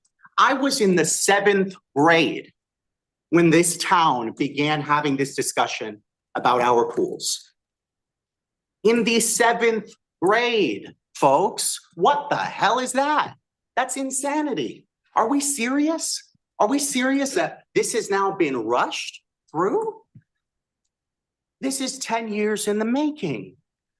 10 years in the making. And as Diane Stam said, there are other projects that will certainly go up toe to toe for how long it has taken for them to move forward. But this one is 10 years in the making, folks. And throughout all that time, committee after report, after architect, after project review has come through and come through again and been reviewed again and again and again, and has brought us to where we are now, to a point where this current committee voted on a near unanimous bipartisan basis, including the chair of the prior committee, who now sits on this new committee, to move this project forward. On a near unanimous bipartisan basis. Again, with the institutional knowledge of the chair of the prior committees also sitting on this one. So let's stipulate to a set of facts here. We don't need to mislead the public, intentionally or not, by suggesting that this has been rushed forward or suggesting that this committee was not armed with the institutional knowledge of the prior process that came before its charge over the past few months. Ultimately, our voice in all of this is important for those two roles. Beyond that, it is entirely unimportant. Entirely unimportant. Less than important. Because it is the voice of the voters of the town of Newington who matter in this process. And I trust them. I trust them to know whether or not this project works for them and their families and their neighborhoods and their communities and their parents and grandparents and grandkids and so on. So the work continues after November, assuming that this moves to referendum this evening and assuming that it is approved by the voters. Major assumptions, I know. But the work would continue. Whatever committee of jurisdiction that is tasked to work on this project moving forward will need to be held accountable. Will need to have oversight, as any committee does, to stay within its budget, its budgetary constraints. As Don Wood said, it's not 11.6 million. Bye-bye. That's how these projects work. It's not going to be 30 million by the time we're done with it. There could be a month in and a war or a pandemic or a recession, and the cost of materials and the cost of labor goes up. And suddenly the scope of the project is significantly smaller or significantly less. Those are things we can't know, but they are all a possibility, more than a possibility if the past few years are an indication. So tonight, if we move forward with this, we will be tasked as well to charge the town to generate an explanatory text that will hopefully go a long way to answering many of the questions, very legitimate questions, I might add. None of this is to say that any of the comments here tonight have been illegitimate or ill-advised. They're legitimate questions because our residents have them. That makes them legitimate. This explanatory text should go a long way to answering them. And so that we can have an informed discussion about this, stipulated on a basic set of facts, and allow the voters of Newington to make an informed decision based on those facts. That is our responsibility. That is our only responsibility. And I'm going to be proud to send this to the voters of Newington tonight if we vote this evening. Thank you. Thank you. Councilor Nagel. Thank you. Just to bring the passion down, I support what Councilor Mankey has said. We've had discussions, Councilor Draco had discussions with him before she left in terms of the comments that he made. Indeed, I have always been concerned about safety and about the location, and many people have spoken concerning that as well. Also concerned about the optics, whether intended or not, as to how this looks to the public. This is why they're confused, be they intentional or not. Rushed, people may say it's not rushed, but indeed this particular group, Pool Pond Committee that has been formed, has created an optic for the public to be concerned about. Well, what's going on here? Not that it's right or that it's wrong. Primary thing with me, most recently, comes down to the cost in terms of the debt. It's another thing that made me doubtful as to whether this is a viable thing. Also, what happens? We may, with whatever we do with the debt tonight, may very well be able to fund this particular project. But what about those other projects that have been waiting as long? Maybe 10 years, maybe more. I could list several of them as well. They've been listed before. What about them as well? What is good for the town? Is it one thing done correct, or is it to thoughtfully think about how we can best manage several things and not just one element is to be thought about. The idea which came up tonight about different kinds of intimidation, which doesn't sway me at all. Someone intimidating me does not sway me at all one way or the other. It's the facts as to what is best for the town, not as what's best for Dave Nagel or what's best for whatever particular committee. And my decisions and our decisions should be based upon that. Most recently, especially tonight, the referendum language comes up.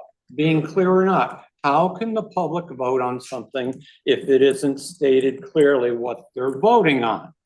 How can the public trust that information that's being given, which may be factual, is truthful if indeed the referendum, as it is written right now, is presented to the public? Would you sign something that you were confused about unless somebody talked you into it? Would you sign a document without knowing what that document means? It may be clear to us, those of us on the council and others that are in tune to these kinds of things, know things, but the public doesn't know them, so they need to be clarified. Given that and other things, oh, by the way, there was a priority set 4 or 5 years ago, correct me, a Downs study of all the buildings and facilities in town, which at that time say what the priorities should be, taking into consideration the costs of things, which is, I believe, still sitting in the town manager's office. He's not discovered it, but it's our present town manager, but it's books and books and books that sets this all out that was not done, was created by an organization that is not biased or doesn't have any skin into the game as to what's taken care of or not, but purely the facts. Everything comes down to more specifically, more recently, is the language of the referendum. If we don't have a clear referendum to go to the public and the public can't trust specifically what we're asking for, I don't see that as a viable thing that I can support. So I won't support this referendum, especially as it's written at this moment. Councilor Menke. Just a couple clarifications, Councilor Clerk. One, I'm not suggesting we spend $20 million, please. They'll take my Republican card away. I am suggesting that the committee should have looked at the conditions at both pools and then let me make an intelligent, informed decision of what it would cost to repair both pools. And it may be that would have cost us $20 million, but then I would be informed of that. It may be that if we scaled back one, we could have fixed the other one, but they didn't do that as far as I can tell. So I would have preferred that discussion happen. I agree that the conditions at Mill Pond Pool are deplorable, and the kids on the swim team shouldn't have to cut their feet on the pool. We are in agreement with that. That is unsafe and reprehensible. That should never happen. But the same thing, I'm afraid, happens in Churchill. And that is equally unsafe and reprehensible. And we aren't touching that pool other than throwing a splash pad on. Why aren't we? Why are we fixing one and letting the other one continue the same condition? And I would just also correct you that you pointed out that the chair of the past pool committee had that institutionality. He only appeared at one of the pool committee meetings, the last one where they voted to send this to the council. Because the pool committee met twice a week for the first couple of weeks. I don't know any building committee that meets twice a week. Unless they're trying to get something done before the referendum deadline. Which leads me to believe, and the public believe, that there's a rush. And I would have preferred that we took some time to look at both pools. And that was my originally, when I was on the council prior, I said, let's look at both pools, see what the condition of both pools are. And fix both pools at the same time. But I'm not advocating spending $20 million to fix both pools. Don't get that out there on Facebook. If I might, just very briefly, just Sure. just to the point that you made, Councilor Mickey, about Mr. Donahue's attendance of the pool committee meetings. He could have attended all of those meetings. If he were appointed, as we did, appointed our members to that committee the night that it was formed. But for some reason, there was only one committee member with, from your side of the aisle, put on that committee that evening. Mr. Donahue was not one of them. And it took several more weeks for us to put those two other Republican members on the committee. That was not our choice. I could respond. Sure. Just, Mr. Mayor, just. Go right ahead. Sorry.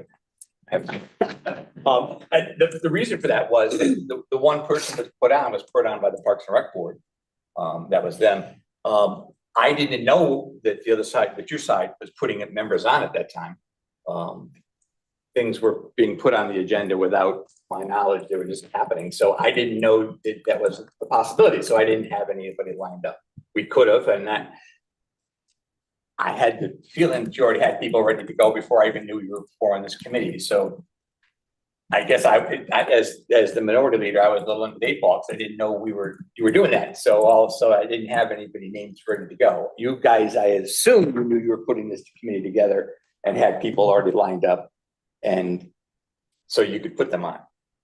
I couldn't just that night say, I'm going to put you and you on without asking them first. So it took 2 weeks to do that, and they would already have 3-4 meetings. So that's the reason. I would certainly put people on as fast as I can, but I needed to ask them first. Thank you. Councilor Trianakis, go ahead. Ew.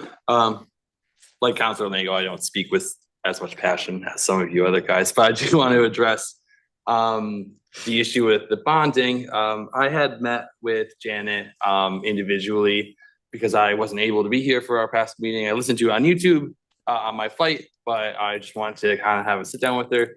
From what she had explained to me, with the buying that we have to do with the town with the town hall, Anna Reynolds and John Wallace, these are all things that were done prior to most of us being here in the past administration. We had to add about 9.4 million to our bonding ratio, which would have threw us over the $30 million debt limit that we have regardless. So the increase in capping from going to 30 to 50 would have happened regardless of this pool project or any other project that might hit our plate. That's all due to just the actions of prior administrations. And moving forward, I hope that every time that we do have something like this come up, that we do have a debt analysis prior to making those decisions. I think it's good practice. But just to get to the point about this whole like whataboutism about all these other departments, it doesn't matter what project we're talking about right now. That specific project would then influence any other project that we have to do in town. So if you say, oh, what about the firehouse? Or, oh, what about the library? You could replace that with anything that we need to do. The town has multiple big projects that need to get done. And just because one project that is going to possibly get done will influence other ones is not a good reason to not do it. If you keep that mentality, nothing will get done at all. So I just want to address that. I think that's like a big point that people like to bring up, but like, oh, what about this? What about that? It doesn't really, you're not saying anything. It doesn't mean anything. We need to address the problems as they come one by one, and then turn to our financial department to get guidance on how to address the other problems while taking care of the one that we have in front of us as well. That's all. Thank you, Councilor.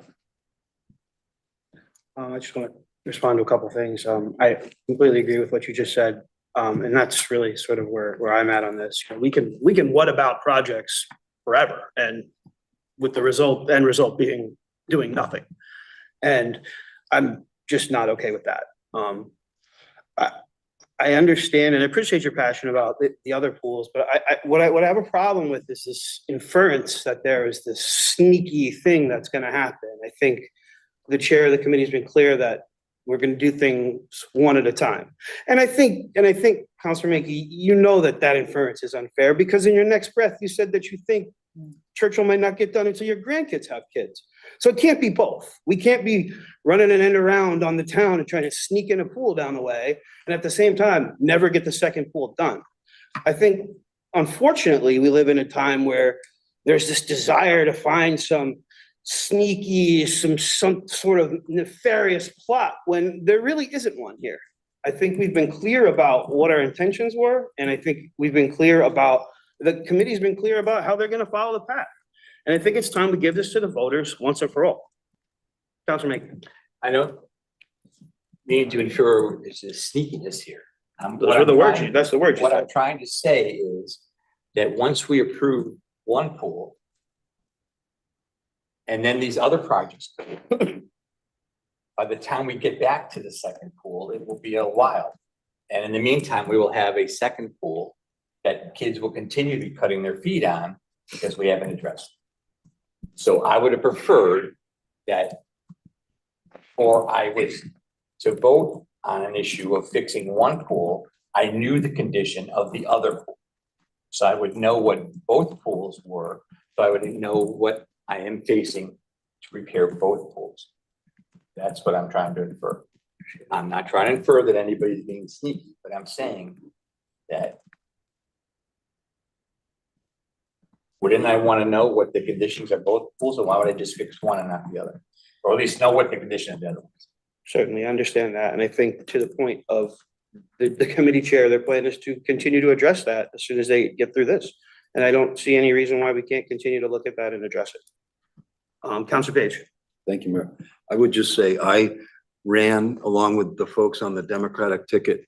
One of our campaign promises and commitments publicly stated was that we would make some decisions about the pool situation.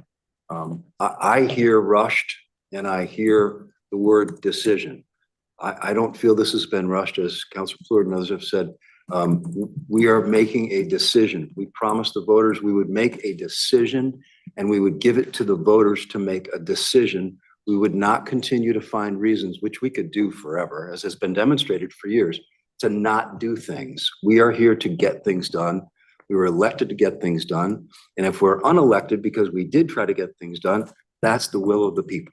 And I respect that completely, but I'm sitting here having promised, along with many of my colleagues, publicly and talking at the doors, to make a decision about the pools. And we're doing that tonight. And we're asking the voters to then make a decision. We knocked on doors. We looked at the survey that was commissioned by the previous administration. We looked at the survey results. You can find those survey results. I'll send them to you if you don't know what those are about. And the results were crystal clear. The priority of residents of Newington were to do something, make a decision about the pools, and that's what we're doing. Thank you, Mayor. Thank you, Councilor. Councilor Mackey. And I could totally agree with that. I was pushing the last council to make a decision, and I would agree with you. But the full committee could have been formed in December. You had been elected, you could have formed in December. That would have given the committee December, January, February, March, April, May, June, July, and they could have had some time to then consider the conditions at Churchill Park and Mill Pond and given us a better product. Thank you. Deputy Mayor Rada. We can go back 1 year, 2 years, 10 years, and look historically at what has been done or not done. Who has said what, who has voted, who has put something aside. We're at this point right now, and I agree with Councilor Page, that we have heard people's concerns. I respect the points of view that I've heard tonight, both from the public and also from my fellow councilors. What I am concerned with at this point in time is moving forward with what we are charged to do as a council. Adopt the bond resolution, vote for or against these, adopt the bond resolution, set a referendum date, and authorize explanatory text, which I am hopeful will put people's mind at ease and clarify any concerns or any questions that people have. We are not voting on whether or not we want one pool, two pools, 5 splash pads, whether we're all in favor or against Mill Pond Pool and the location that it's in. We will do that individually at the polls. I want us to kind of come back and look with clarity at what our role and what our responsibilities and what our charges are as a council tonight. And this is what I'm requesting we do. Thank you, Deputy Mayor. The discussion comments? All right, Counselor Page, would you please read the first resolution? Thanks, Mayor. Resolve the Newington Town Council hereby waives the reading of the entire resolution entitled Resolution Authorizing an Appropriation of $11,637,890 for the recreational improvements at Mill Pond Park and Churchill Park, and the financing of said appropriation by the issuance of general obligation bonds of the town and notes in anticipation of such bonds in an amount not to exceed $11,637,890, as well as establishing a date for a referendum, and hereby incorporates its full text into the minutes of the meeting. Motion by Counselor Page, Second. second by Counselor Tiniakis. Any discussion? Counselor Mickey? I can support waiving this lengthy. You want to read it? No. I was gonna say. I will be happy to support waiving the, Fair enough. All right, so you had a motion by Counselor Page. second Can I make a by- comment? Oops, go right ahead. Sorry, Dave. I agree with Counselor Mankey, but I disagree with this resolution not being clear enough for the public, so I will support it. But I still have problems with the language itself. If you're going to move this forward tonight for the public to vote on at a referendum. Thank you. Counselor Maggie, do you have another comment? no, I'm sorry, I didn't put my hand on it. I thought you did. Just wanna make sure. All right, so we had a motion by Counselor Page, seconded by Counselor Tiniakis. Any further discussion? All those in favor? Aye. Any opposed to this? Motion carries 8-0 with Counselor Pacheco absent. Counselor Page, will you please read the next resolution?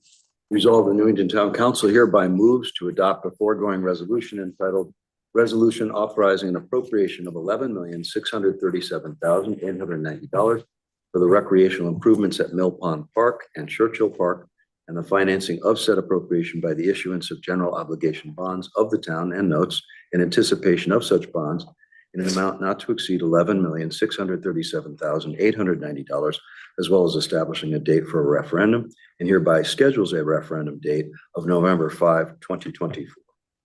Second. Motion made by Counselor Page, seconded by Deputy Mayor Rada. Any discussion? Counselor Menke? Just have a couple quick questions. I noticed in here that it says, bathhouse, pool decks, water slide, a diving board and aquatic climbing wall. I was talking to some of my friends in other towns, and they say that they've taken out diving boards because of liability. So we checked with our insurance guy. Yeah, we checked with the insurance company. John, you might have the better answer, but they said that it wouldn't affect our rate at all. Obviously, if there's a claim, it would affect that. Right, That's how insurance works. Yeah. Yeah, I have no special insight into the insurance.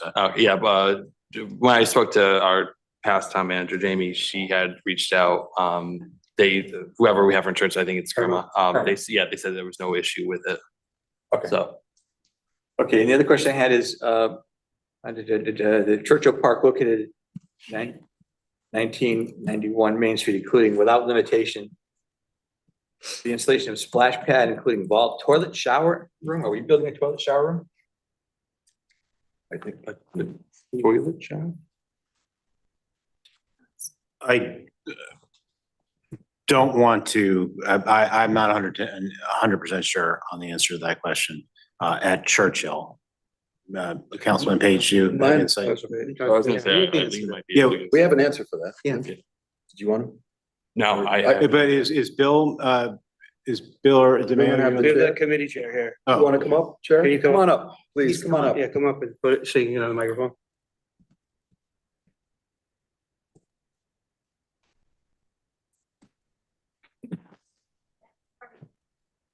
Hold on, have a seat first. Just so folks at home can hear. Okay, Sure, sure, hold on a sec.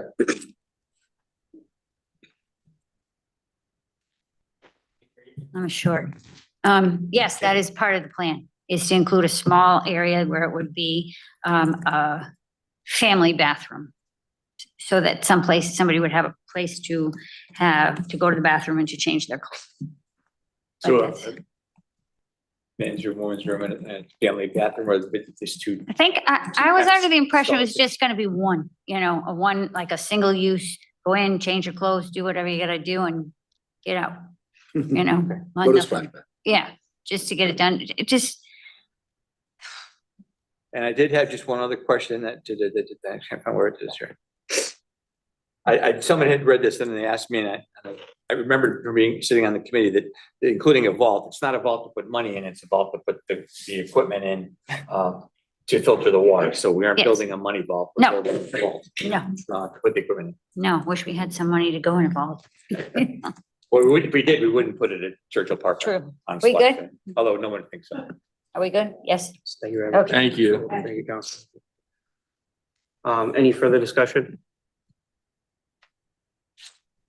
Seeing none, Susan, can we please have a roll call vote? Counselor Gonzalez, Yes. Counselor Mackey. No. Counselor Nagel, No. Counselor Page. Yes. Yes. Deputy Mayor Rada. Yes. Counselor Tiniakos, Yes. Mayor Tristo. Yes. Motion carries 6-2 with Counselor Draco absent.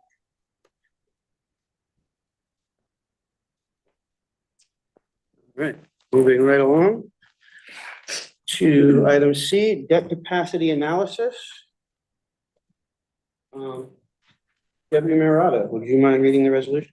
Yes. It's Way, in there. yeah, it's way down here.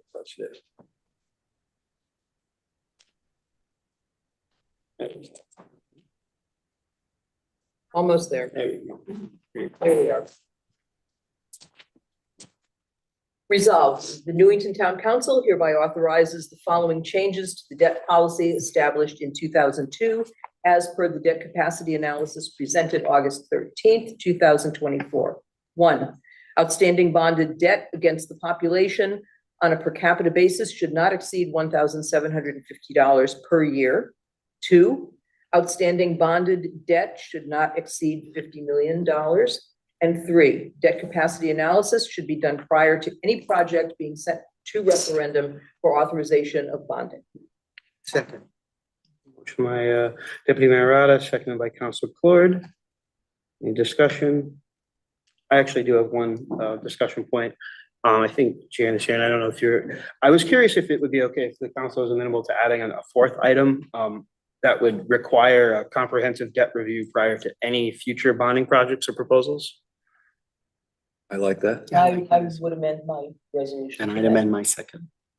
So could we just amend it so that it was debt capacity analysis, number 3, debt capacity analysis should be done prior to any project requiring bonding? Okay, Would that work? And that would include Yeah. referendum. okay. Yeah, that works. Well, can we bond money without referendum? Generally.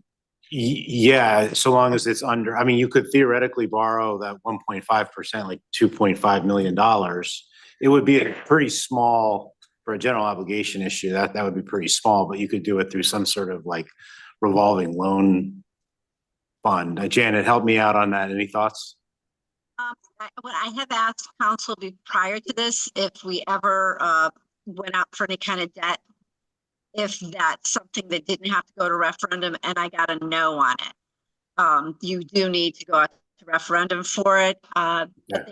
Since we changed the charter, I think that's something that has to be relooked at by our town attorney, just to confirm that. So in other words, the language as it's written right now would cover the scenario that Mayor was talking about? Yes, I believe it would. Okay. Very good. Okay, thank you. Councilor Mackey? No, I just think everything we borrow, we'd have to go to referendum, we just couldn't. Well, I just think it's important that anytime we just continue to review the process. Well, I almost think we should put a 4 in here that we just, even if we aren't bonding Yeah, like, let's say for some reason for the next 4 years, you don't spend any money. We should still look at this periodically, just to make sure we don't get stuck with using.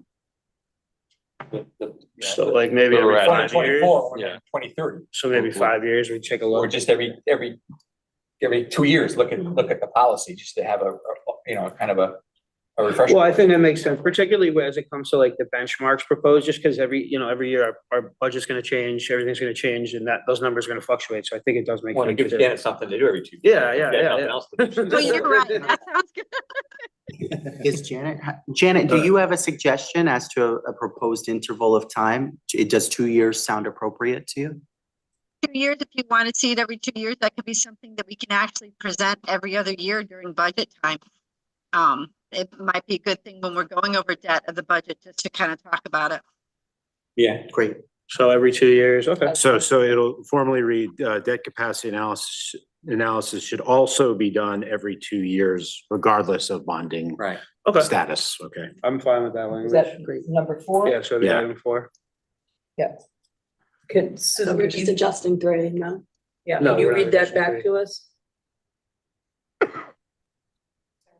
Did you read that? We're adding number 4. Could you read that back to us? Before- That capacity analysis should be done prior, sorry. So Sue, what I would suggest is debt capacity analysis should also be done every 2 years, regardless of bonding status. And is the motion, are you okay with that amendment? Yes, I'm in. Councilman Nagel, or I would support this, with the additional changes that are made. It does not refer to any particular, project at all. It's been quite a few years, Janet, and she's told us before, but I'm sure she could tell us again. That the bonding level has not been raised in quite a while, and given the cost of things today, that it's overdue. Is that correct, Janet? That's correct. The original proposal that we were still, the policy that we were sticking with was from 2002. They did look at it in 2015 and no changes were made to it at that time. And a peripheral question, which doesn't deal directly with this, but does. Well, someone supposedly who is knowledge of town, who's not in this room at this time, claims that the debt limit at one time was a lot higher than 50. Is that true according to what you know generally? I don't have any documentation that says it was more than that, no. Okay, good. I didn't think so either. They were claiming an outrageously high amount, and I figured now was the opportunity to ask you if you knew. Yeah, when I originally came to town hall like 7 years ago, we hadn't gone out to bond since 2013 refunding. So as far as I can tell, history wise, our bonding has always been low. Okay, the person who will remain nameless was talking about 2017, 2017. And so I just wanted to clarify that in my mind and for the public, that the bond was never that high, and that this is an increase from what has been in the town ordinance for many, many years, and is due for an increase during because of finances and costs of things that need to be done. Correct. Thank you. Councilor Menke? Maybe it's me, or maybe just semantics, but the first thing says the outstanding bond should not be more than 1750 per person. Or per individual, per person, per capita. And then it shouldn't be more than 50. Are those, what if they aren't the same? What if we get an influx of people and it goes, which takes precedent? If you get, it should be all your ratios should stay within the limits of the debt capacity. Review. So shouldn't it be? There was four ratios discussed. 2 of them were not changing. And those are the only 2 that should fluctuate that were brought up. So shouldn't it be outstanding bonding debt should not be more than 1750, and bonded debt should not exceed 50 million? You can put it as 1 if you'd like, yeah. But it seems like now, what if The original debt policy was listed as 4 separate ratios. that they Okay. were establishing. So that's kind of how I updated it. With the two, just the two that we were changing. Because they should be both considered together, right? Not just, Both of those should be part of the debt policy, so it's a policy in total. So you shouldn't be So out of they're in line there. with either one of those. Right, so it's in there. So this would be part of our debt policy, in other words. Correct. Very good. right, but what if we multiplied the number of people in it by 1750 to about the $60 million? Because we had an influx of people. Boston. Is that the calculation that she would use to do that? It's I don't know. always, it's gonna be all four ratios you're looking at, Okay, So- not just one. It will be all four, which is what we're reviewing during the debt capacity. okay. If you guys are, I think it should be in, but it's up to you. I think we should listen to Jen. Well, I think it's almost isn't. It has to meet all four Criteria. criteria. It cannot violate one. Okay, so if you all. I think so. Yeah. Should, I think that's what. okay, that's what you're saying, okay. Well, yeah. Are you good Well, with, two. I'm fine with what we have, and now we have, with the amended? With four, with yeah. the- Yeah, it's on two, really, yeah, 'cause the other last two are, that's just, they're not nothing, right, okay. And are you okay as a seconder? Okay. We had a motion by Deputy Mayor Rada, seconded by Council Claude. Any further discussion on this? Seeing none. All those in favor? Aye. Any opposed? Seeing none, motion carries 8-0 with Council Bedrejko absent.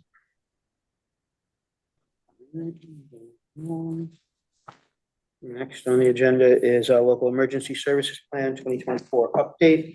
Councilor Tiniakis, would you mind reading the resolution? Yes. Resolved that the Newington Town Council hereby accepts the local emergency medical service plan to 2024 as revised by the Newington Emergency Medical Service Committee effective August 27th, 2024. A copy of this revised plan shall be attached to this resolution. Motion by Councilor Tiniakis, second by Councilor Gonzalez. Any discussion on this? Councilor Menke. I would just thank the committee for their hard work putting this together. I've read it through twice now, and I've always found something that I missed the first time, so I appreciate all your efforts putting this together. It seems like a comprehensive plan. Do you do this how often every 5 years? So we can look forward to 5 years from now, another plan. 4 years. 4 years old. Yeah, by the time you get it through this. Thank you. Thank you, Councilor Menke. All right, we have a motion by Councilor Tiniakis, second by Councilor Gonzalez. All those in favor? Aye. Any opposed or abstains? None, motion carries 8-0 with Councilor Bedrejko absent. There's no business, we'll move along. Anything? Resignations or appointments, right? No. Tax refund, we do have a tax refund, sorry. Councilor Nagel, would you mind reading the resolution? Are you talking about property tax refunds? Yeah, the tax refund. Okay, Sorry. they lost the conversation here. I thought you had the page because you saw it. It happens. Resolved that property tax refunds in the amount of $2,827.52 are hereby approved in the individual amounts and for those named on the request for refund of an overpayment of taxes certified by the revenue collector, a list of which is attached to this resolution. second, Second by motion by Councilor Nagel, seconded by Deputy Mayor Rada. Councilor Menke?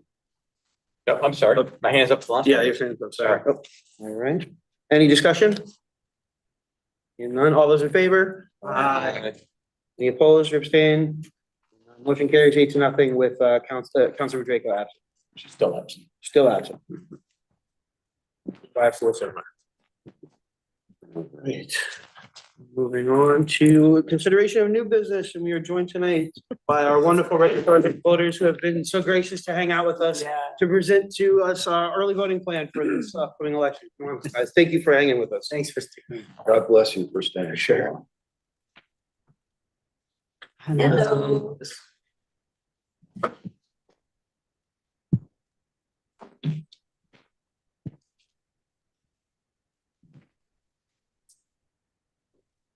Good evening. We are here once again, and you'll see us before every election. Yes, lucky you guys. To review our early voting plan. Early voting for November is a 14-day process. It will start October 21st, that's a Monday, and it will go to Sunday, November 3rd. All days are 10 a.m. to 6 p.m. except Tuesday, October 29th and Thursday, October 31st, which are 8 a.m. to 8 p.m. We are requesting to use council chambers again, as we did the past 2 times for the April presidential preference primary and the primary back on the 13th of this month.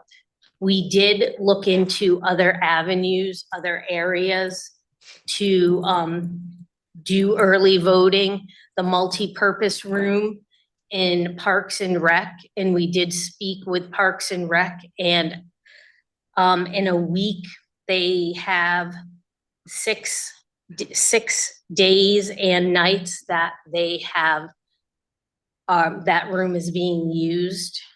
So we didn't think that was feasible to have them relocate that or cancel events for 14 days. We don't have another area that is conducive and is large enough to handle the early voting, conducive with our CVRS program, which is the Connecticut Voter Registration System that has to have its own IP addresses to go out. And the state regulates that, and there's because we're getting a new system in January, the state isn't eager to go out and try to give us connectivity to another town building.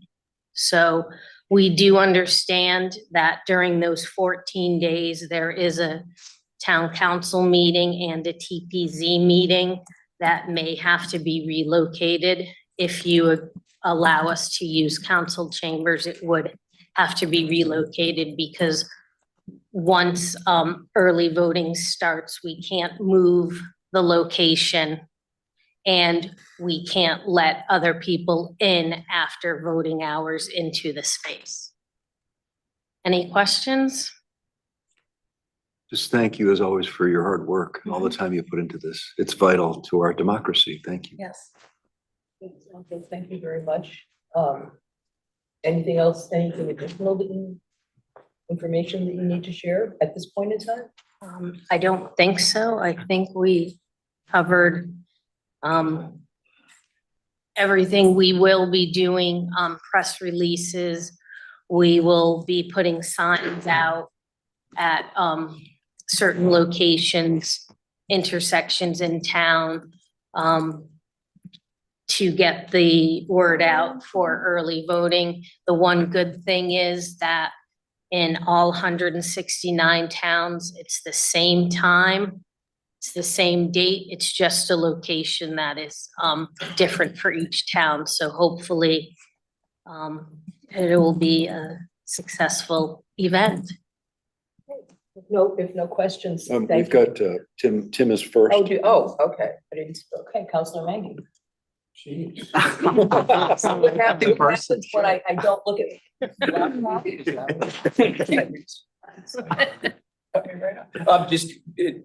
Jonathan, you'll take care of finding another room for us, right? Yeah, actually, that was a question I had. What is the normal backup room when this isn't?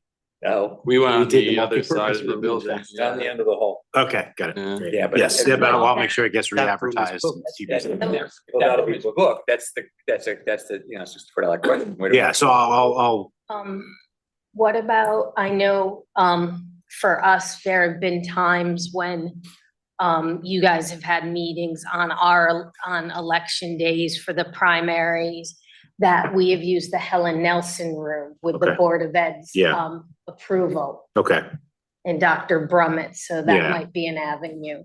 good, sounds good. What about 201 A, B, I and was just gonna C? say that. I mean, that's another option. We just, it's farther away from, people used to park it here and then have to, we have to then direct them. Yeah, we have to have signs, but I Up mean. the elevator down the hall, it'd be more difficult, but we have to find a We spot can to meet. go, yeah. You go to TJ's. We're planning on canceling a meeting. No, certainly. Just- Okay, well, we'll figure something out. Do we have, out of curiosity, do we ever use like the high school or anything like that?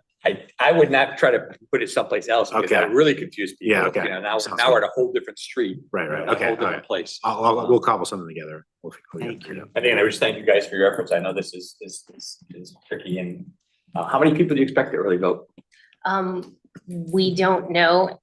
This is the first time we've done it for a presidential, right? For a general election, so the last two times we've had early voting, less than 200 people. But they were primaries where They were it was primaries. probably pretty well determined who was. Yeah, At that time. Folks Yeah, in primary, yeah. where it's all, it's Yes, all, so, all over the shout, so. We thank you. don't know, we're planning on having more of our workers having, and if any of you early voted this past two times, there were 6 poll workers. We are anticipating increasing that to 12 to accommodate and keep the lines going, so. And I'm sure someone's gonna ask me, how do you determine that Counselor Page doesn't vote, early and often, as they say in Chicago, Oh, I'm not supposed to do that? No. Our CVRS system, You made it this, what does that mean? it's the Connecticut voter registration system. It's a statewide system.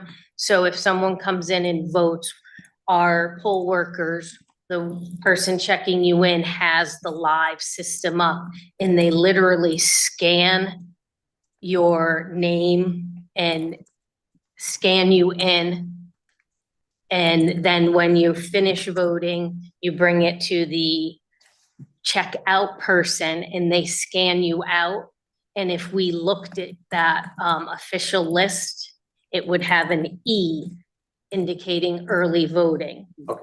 And with early voting, your ballot is cast. So there's no, let's say you voted and then you found out some story that, oh my Yeah, that God, changed that. I don't want to vote for that person now. So sorry, you've cast your ballot. There's nothing in the statute to take it back. So I get that last minute mailer, I can't tell them. I wanna vote for that Yeah. person. Mm-hmm. So if you're undecided, wait till election. Wait till, day. wait till. the last day of voting. At 5:00. Counselor Page? Thanks, Mayor. Just one more question.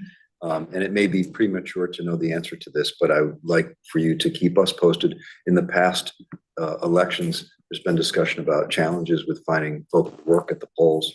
Do you anticipate any challenges with that? And if so, how can we be supportive? We are very, very lucky that our poll workers do come back every year. We have a great rapport with Mr. Sepko at the high school, and he will give us names of people, of high schoolers, and we have cultivated them that there's a few that are starting college and are going locally and have told us they're taking election day off to work for us. We do have a few veterans that have been doing it for years, and then there's just people, this is what they do. They take the day off from work every year. When they get to pick a vacation, they pick election day as their day off and they come on in and work. And it's just not that day. They also have to come in for 2 to 3 hour training. And the day does start for election day at 5 a.m. And it goes till polls close at 8, but depending on the volume, you could be there till 9 or 10. So we are very, very grateful that they keep coming back. We have, thanks to the help from our finance department, we have evolved that now they get dinner, they get some snacks throughout the day, and from comments that poll workers have made to any of us in the office, that is something nice. They used to just get a $25 stipend for food. And there are people that were like, we know this doesn't cost, this is less than $25, but it means something that we have taken the time to go get them food and to supply them with snacks and water throughout the day. Thank you. Thank you, Mayor. Thank you for all that you both do. And this is going to be a new experiment. So we'll come back to the drawing board and see if it goes all well, but no doubt with your leadership, it will. Councilor Page asked part of my question, so I'll ask the other part, which is, are you still looking for volunteer poll workers? And if you are, how can they get in contact with you? First off, they are not volunteers. They do get paid for the day and for training. And they can just reach out to us. Our main number is 860-665-8515. And they can just leave a message that they're interested in being a poll worker, and we'll call them back, ask a couple questions. And we're also looking for people for early voting. It's 14 days. That's a lot of time. That's right. Thank you so much. Thank you. Deputy Mayor Rallo. Again, thank you, and thank you in advance for all the work that you are going to be doing, not only for early voting, but for on election day as well.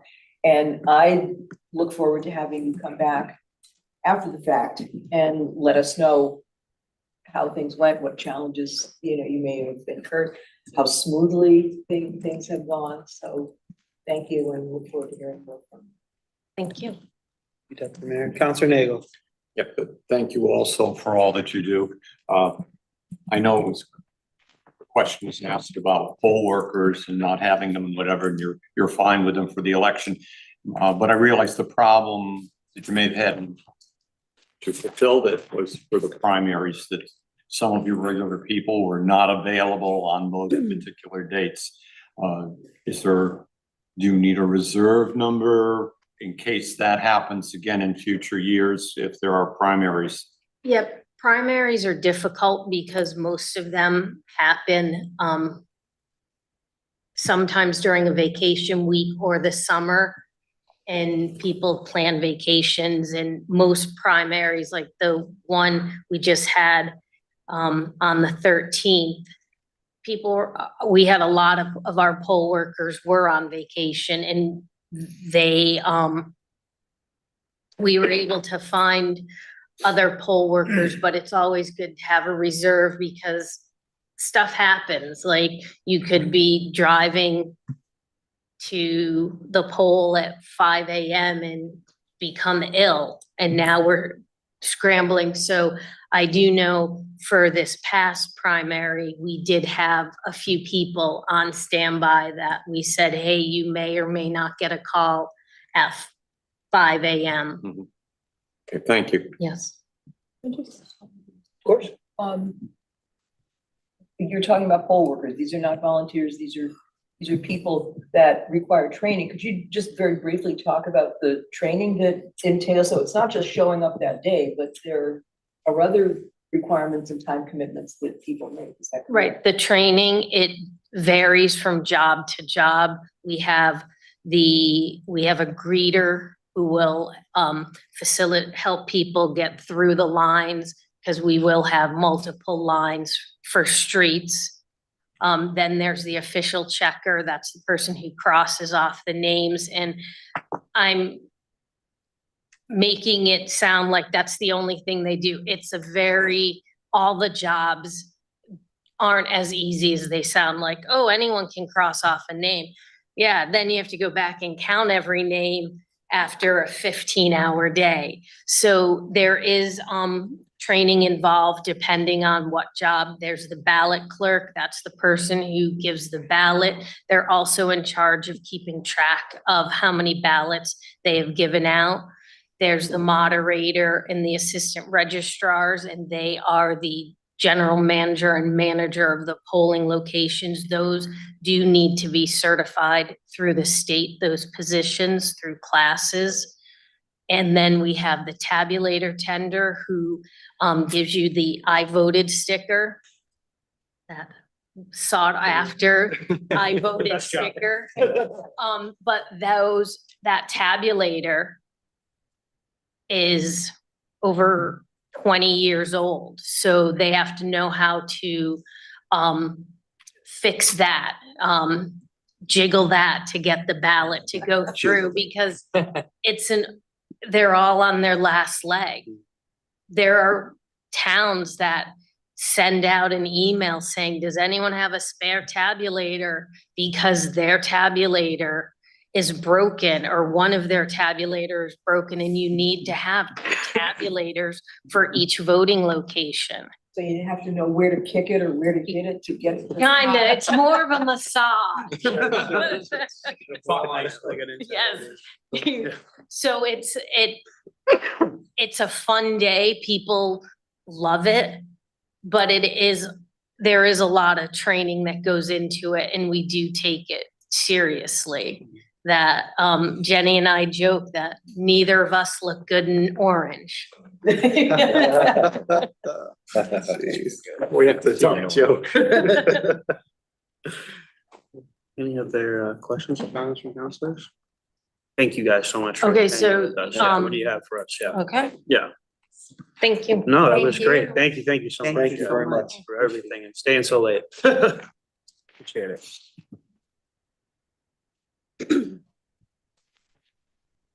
Move on to item 11, written or oral communications from town manager. Yeah, I wanted to give a brief update on the OFI closing.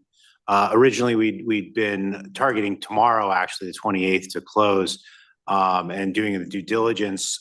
Really no red flags, no major red flags, really no red flags. It's, couple of small things that were identified. There's a concrete pad in the back that has some cracking in it that we want to get sealed. There's some cracks in the actual parking lot that need to get sealed, but in the grander scheme of the overall purchase, it's really pennies on the dollar. Joe Salamone is going to go back to the seller and ask for some very, very modest concessions, but that should be pretty straightforward. We're also waiting on dotting the i's, crossing the t's with the lease back with OFI for 9 months, which has to be executed concurrently with the closing. So right now we're targeting next Thursday. I think we have through basically September 13th or something like that to get for the closing. But we're targeting next Thursday. And hopefully it goes smooth. Joe's really satisfied with it. So I am too. Thank you. Questions or comments? Thank Thank you very much. Matt? Oh, it did it right? Yeah, just very briefly, thank you for all that you've done already in the time that you've been here. I just wanted to say you have been exceptionally responsive.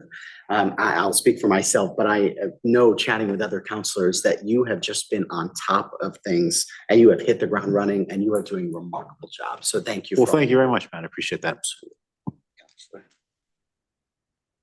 Moving along. Next on the agenda is council liaison and committee reports.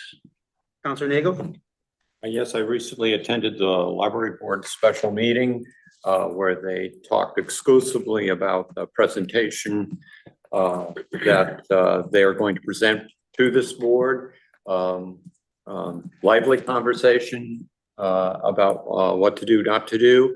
Originally, I believe they were going to give their presentation on the 11th of September, but some members of the board wanted to meet in person with the architect to fine tune the plans. So that is something that is coming up. There is an annual meeting on, I'm looking out to make certain I have the right date, September 11th. 9th, I know I would get it wrong, at 7 p.m. in the community room of the library. So those in the public who are invited to come to see what if they don't know already, what the library has done over the last year and hopes to do in the future. Counselor Floyd? Thank you so much, Mayor. Just a couple of things. We've continued to meet in the Arts and Culture Committee that Deputy Mayor Rada leads. And happy to announce that we are very close to having action here at the council table on that subject. And on that item, we finalized a footprint for that cultural district. We are working on finalizing an official formal map for folks to look at, but there will be a resolution coming to council hopefully within the next month and a half or so, for us to review and begin discussing this really great step for economic development in our town, for tourism, for promotion of our wonderful assets here in the community, and to incentivize artistic endeavors here in that district. And then aside from that, I spoke to this a bit earlier, we have been meeting as in a separate subcommittee to chat a little bit about our historic preservation. And Eric Hinckley, I want to say in particular, did some extraordinary work kind of synthesizing disparate lists of various historic assets that were available at the state level and that also we had here. He synthesized them into a single master list. It's really extraordinary to review, and that those conversations are continuing to happen, not just in relation to those specific sites that were mentioned, but just in general, excuse me, how we preserve our historic assets across the town. Do you have anything to add about that? Not that I can think of. We're hopeful, talking with folks on the state level, that in the future, and hopefully not too distant future, that we could schedule a forum, an opportunity for people from the state level to come and talk about historic preservation and some of the opportunities and the options, and really market it and get folks from the community, not only those people who may be living in historic homes or have an interest in the history of our community, but folks who might want to learn a little bit more. There are interesting funding and other types of assistance that may be available, and we're just beginning to learn about that, but we do want to make sure that other people in the community will understand and learn as well. So to be determined, but that will be coming in the future. Stay tuned. I'm excited to see it very much. Any other council reports? Liaison reports? All right, seeing none, we'll move along to public participation. If you're in the room, would like to speak in public participation, come up to the microphone, state your name and address for the record. If you're in Zoom, please use the raise hand function. We'll alternate back and forth. Dave Horrigan, 30 Candlewood Drive. I didn't plan to stay this late. I'm sure you guys are all pretty tired too. I stayed because of something that struck me from Councilor Mankey's remarks. And what I'm about to say is not directed to anybody here, because you all have our best interests at heart and you all have high integrity. He made mention of people being intimidated, and that got my rabbit ears up. After this great meeting with all this great participation, I was on a high, and now I'm as low as I can be. Who the hell is intimidating somebody? Is it true? I'll be filing a question for the ethics board tomorrow. I have no facts, so I can't really pursue it, but I'm gonna bring it to their attention. I hope anybody who has any information about any intimidation where somebody was asked not to speak and they wouldn't get something else. There's nothing more horrible I could think of after this great meeting. So I hope you all take that very seriously. Thank you. Thank you. Thank you. All right, we got one on Zoom. Ms. Lyons, go right ahead. Hi, Rose Lyons, 46 Elton Drive. And contrary to what Mady says about me being a guru, she has a higher expectation of me than I have of myself. But I will say one thing. I just want to clarify. I think some of you on the council keep hearing you've rushed this too fast with the pool. It's not rushing the plan too fast. As someone who, like I say, has watched, and I was at that first meeting, it would have been, in my opinion, much better if the plans were shown, that had been presented in the past. And we were told that the one that has been forwarded to the town council in August of 2022, I believe, or 2021, and turned back to the pool committee was the one they decided was the best. Maybe it is the best. I don't know. But the rush was not to come up with a plan. The rush was to get it to referendum and the bonding.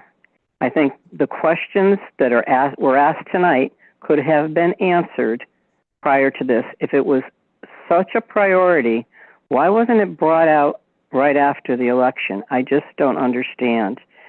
And as for the pool being a top priority of voters, I filled out that Great Blue survey, and I was around when they gave the results. I think that the most important thing in general to the public was that our website be improved and that we preserve our open space.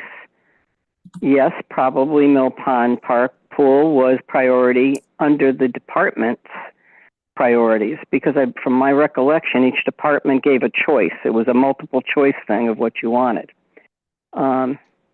Let's go to referendum, let the voters decide, but I hope, like I've said before, that they vote with their heads and do some research.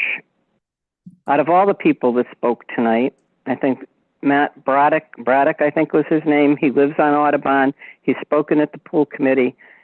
He's not biased one way or the other as far as I can tell, and I appreciate him coming out, because people like myself, you're probably never going to convince me that the other side is right, and I'm not going to convince the other side that I'm right.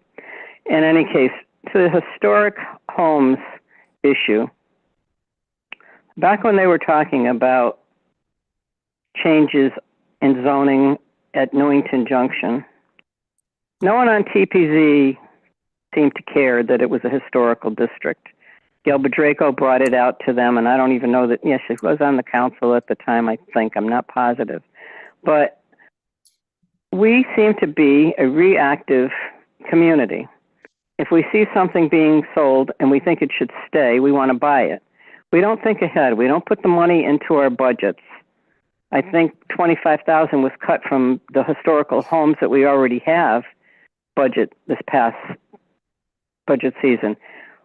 Can we maintain what we have, and can we afford to buy any more? I'd love to have it bought too, as many people in this town would.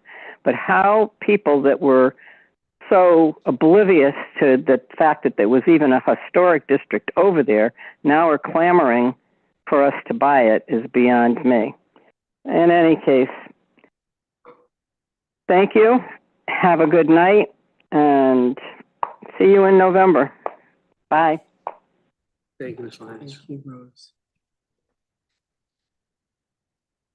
Anyone else in the room or over Zoom that would like to speak in public participation?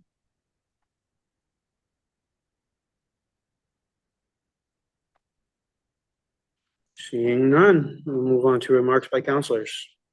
Comments from counselors? Counselor Gonzalez.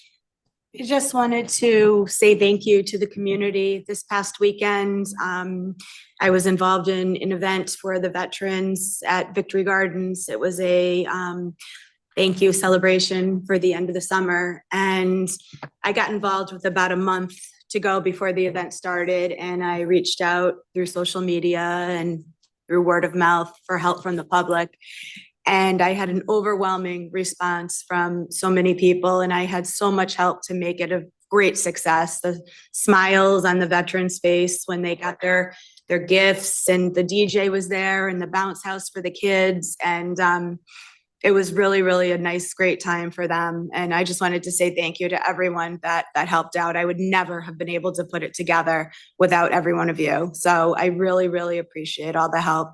And next year I'm going to start earlier. And a lot of people want to get involved and help, and I'm going to take you up on that offer. So thank you so much. I want to add to that. Thank you, Counselor Gonzalez, for all your work on that. You went above and beyond for the people of this community and the people of Victory Gardens, and we are lucky to have you as part of this body. So thank you. Thank you. Counselor Mackey? I just would ask, I know it's a bad subject, but welcome everybody back to school, and hope we have a a successful school year. I'm glad I don't have any kids go to school, although I do have a daughter who's a teacher who's probably on the edge of the bed now. Being nervous, I know. It's probably the same way that, oh, we gotta go back to school. But it was been a great summer, but we have to all go back to school eventually, I guess. And so I hope we have a successful school year and we can all smile again in June of 2025. All right, seeing no other councilors with their hands up, we'll move along. I will entertain a motion to adjourn. So moved. Motion by Counselor Mankey, second by Counselor Gonzalez. Any discussion? Seeing none, all those in favor of adjourning? Aye. Motion carries 8-0 with Counselor Rodrigo absent. We are adjourned 10:30 PM. Great meeting, everybody.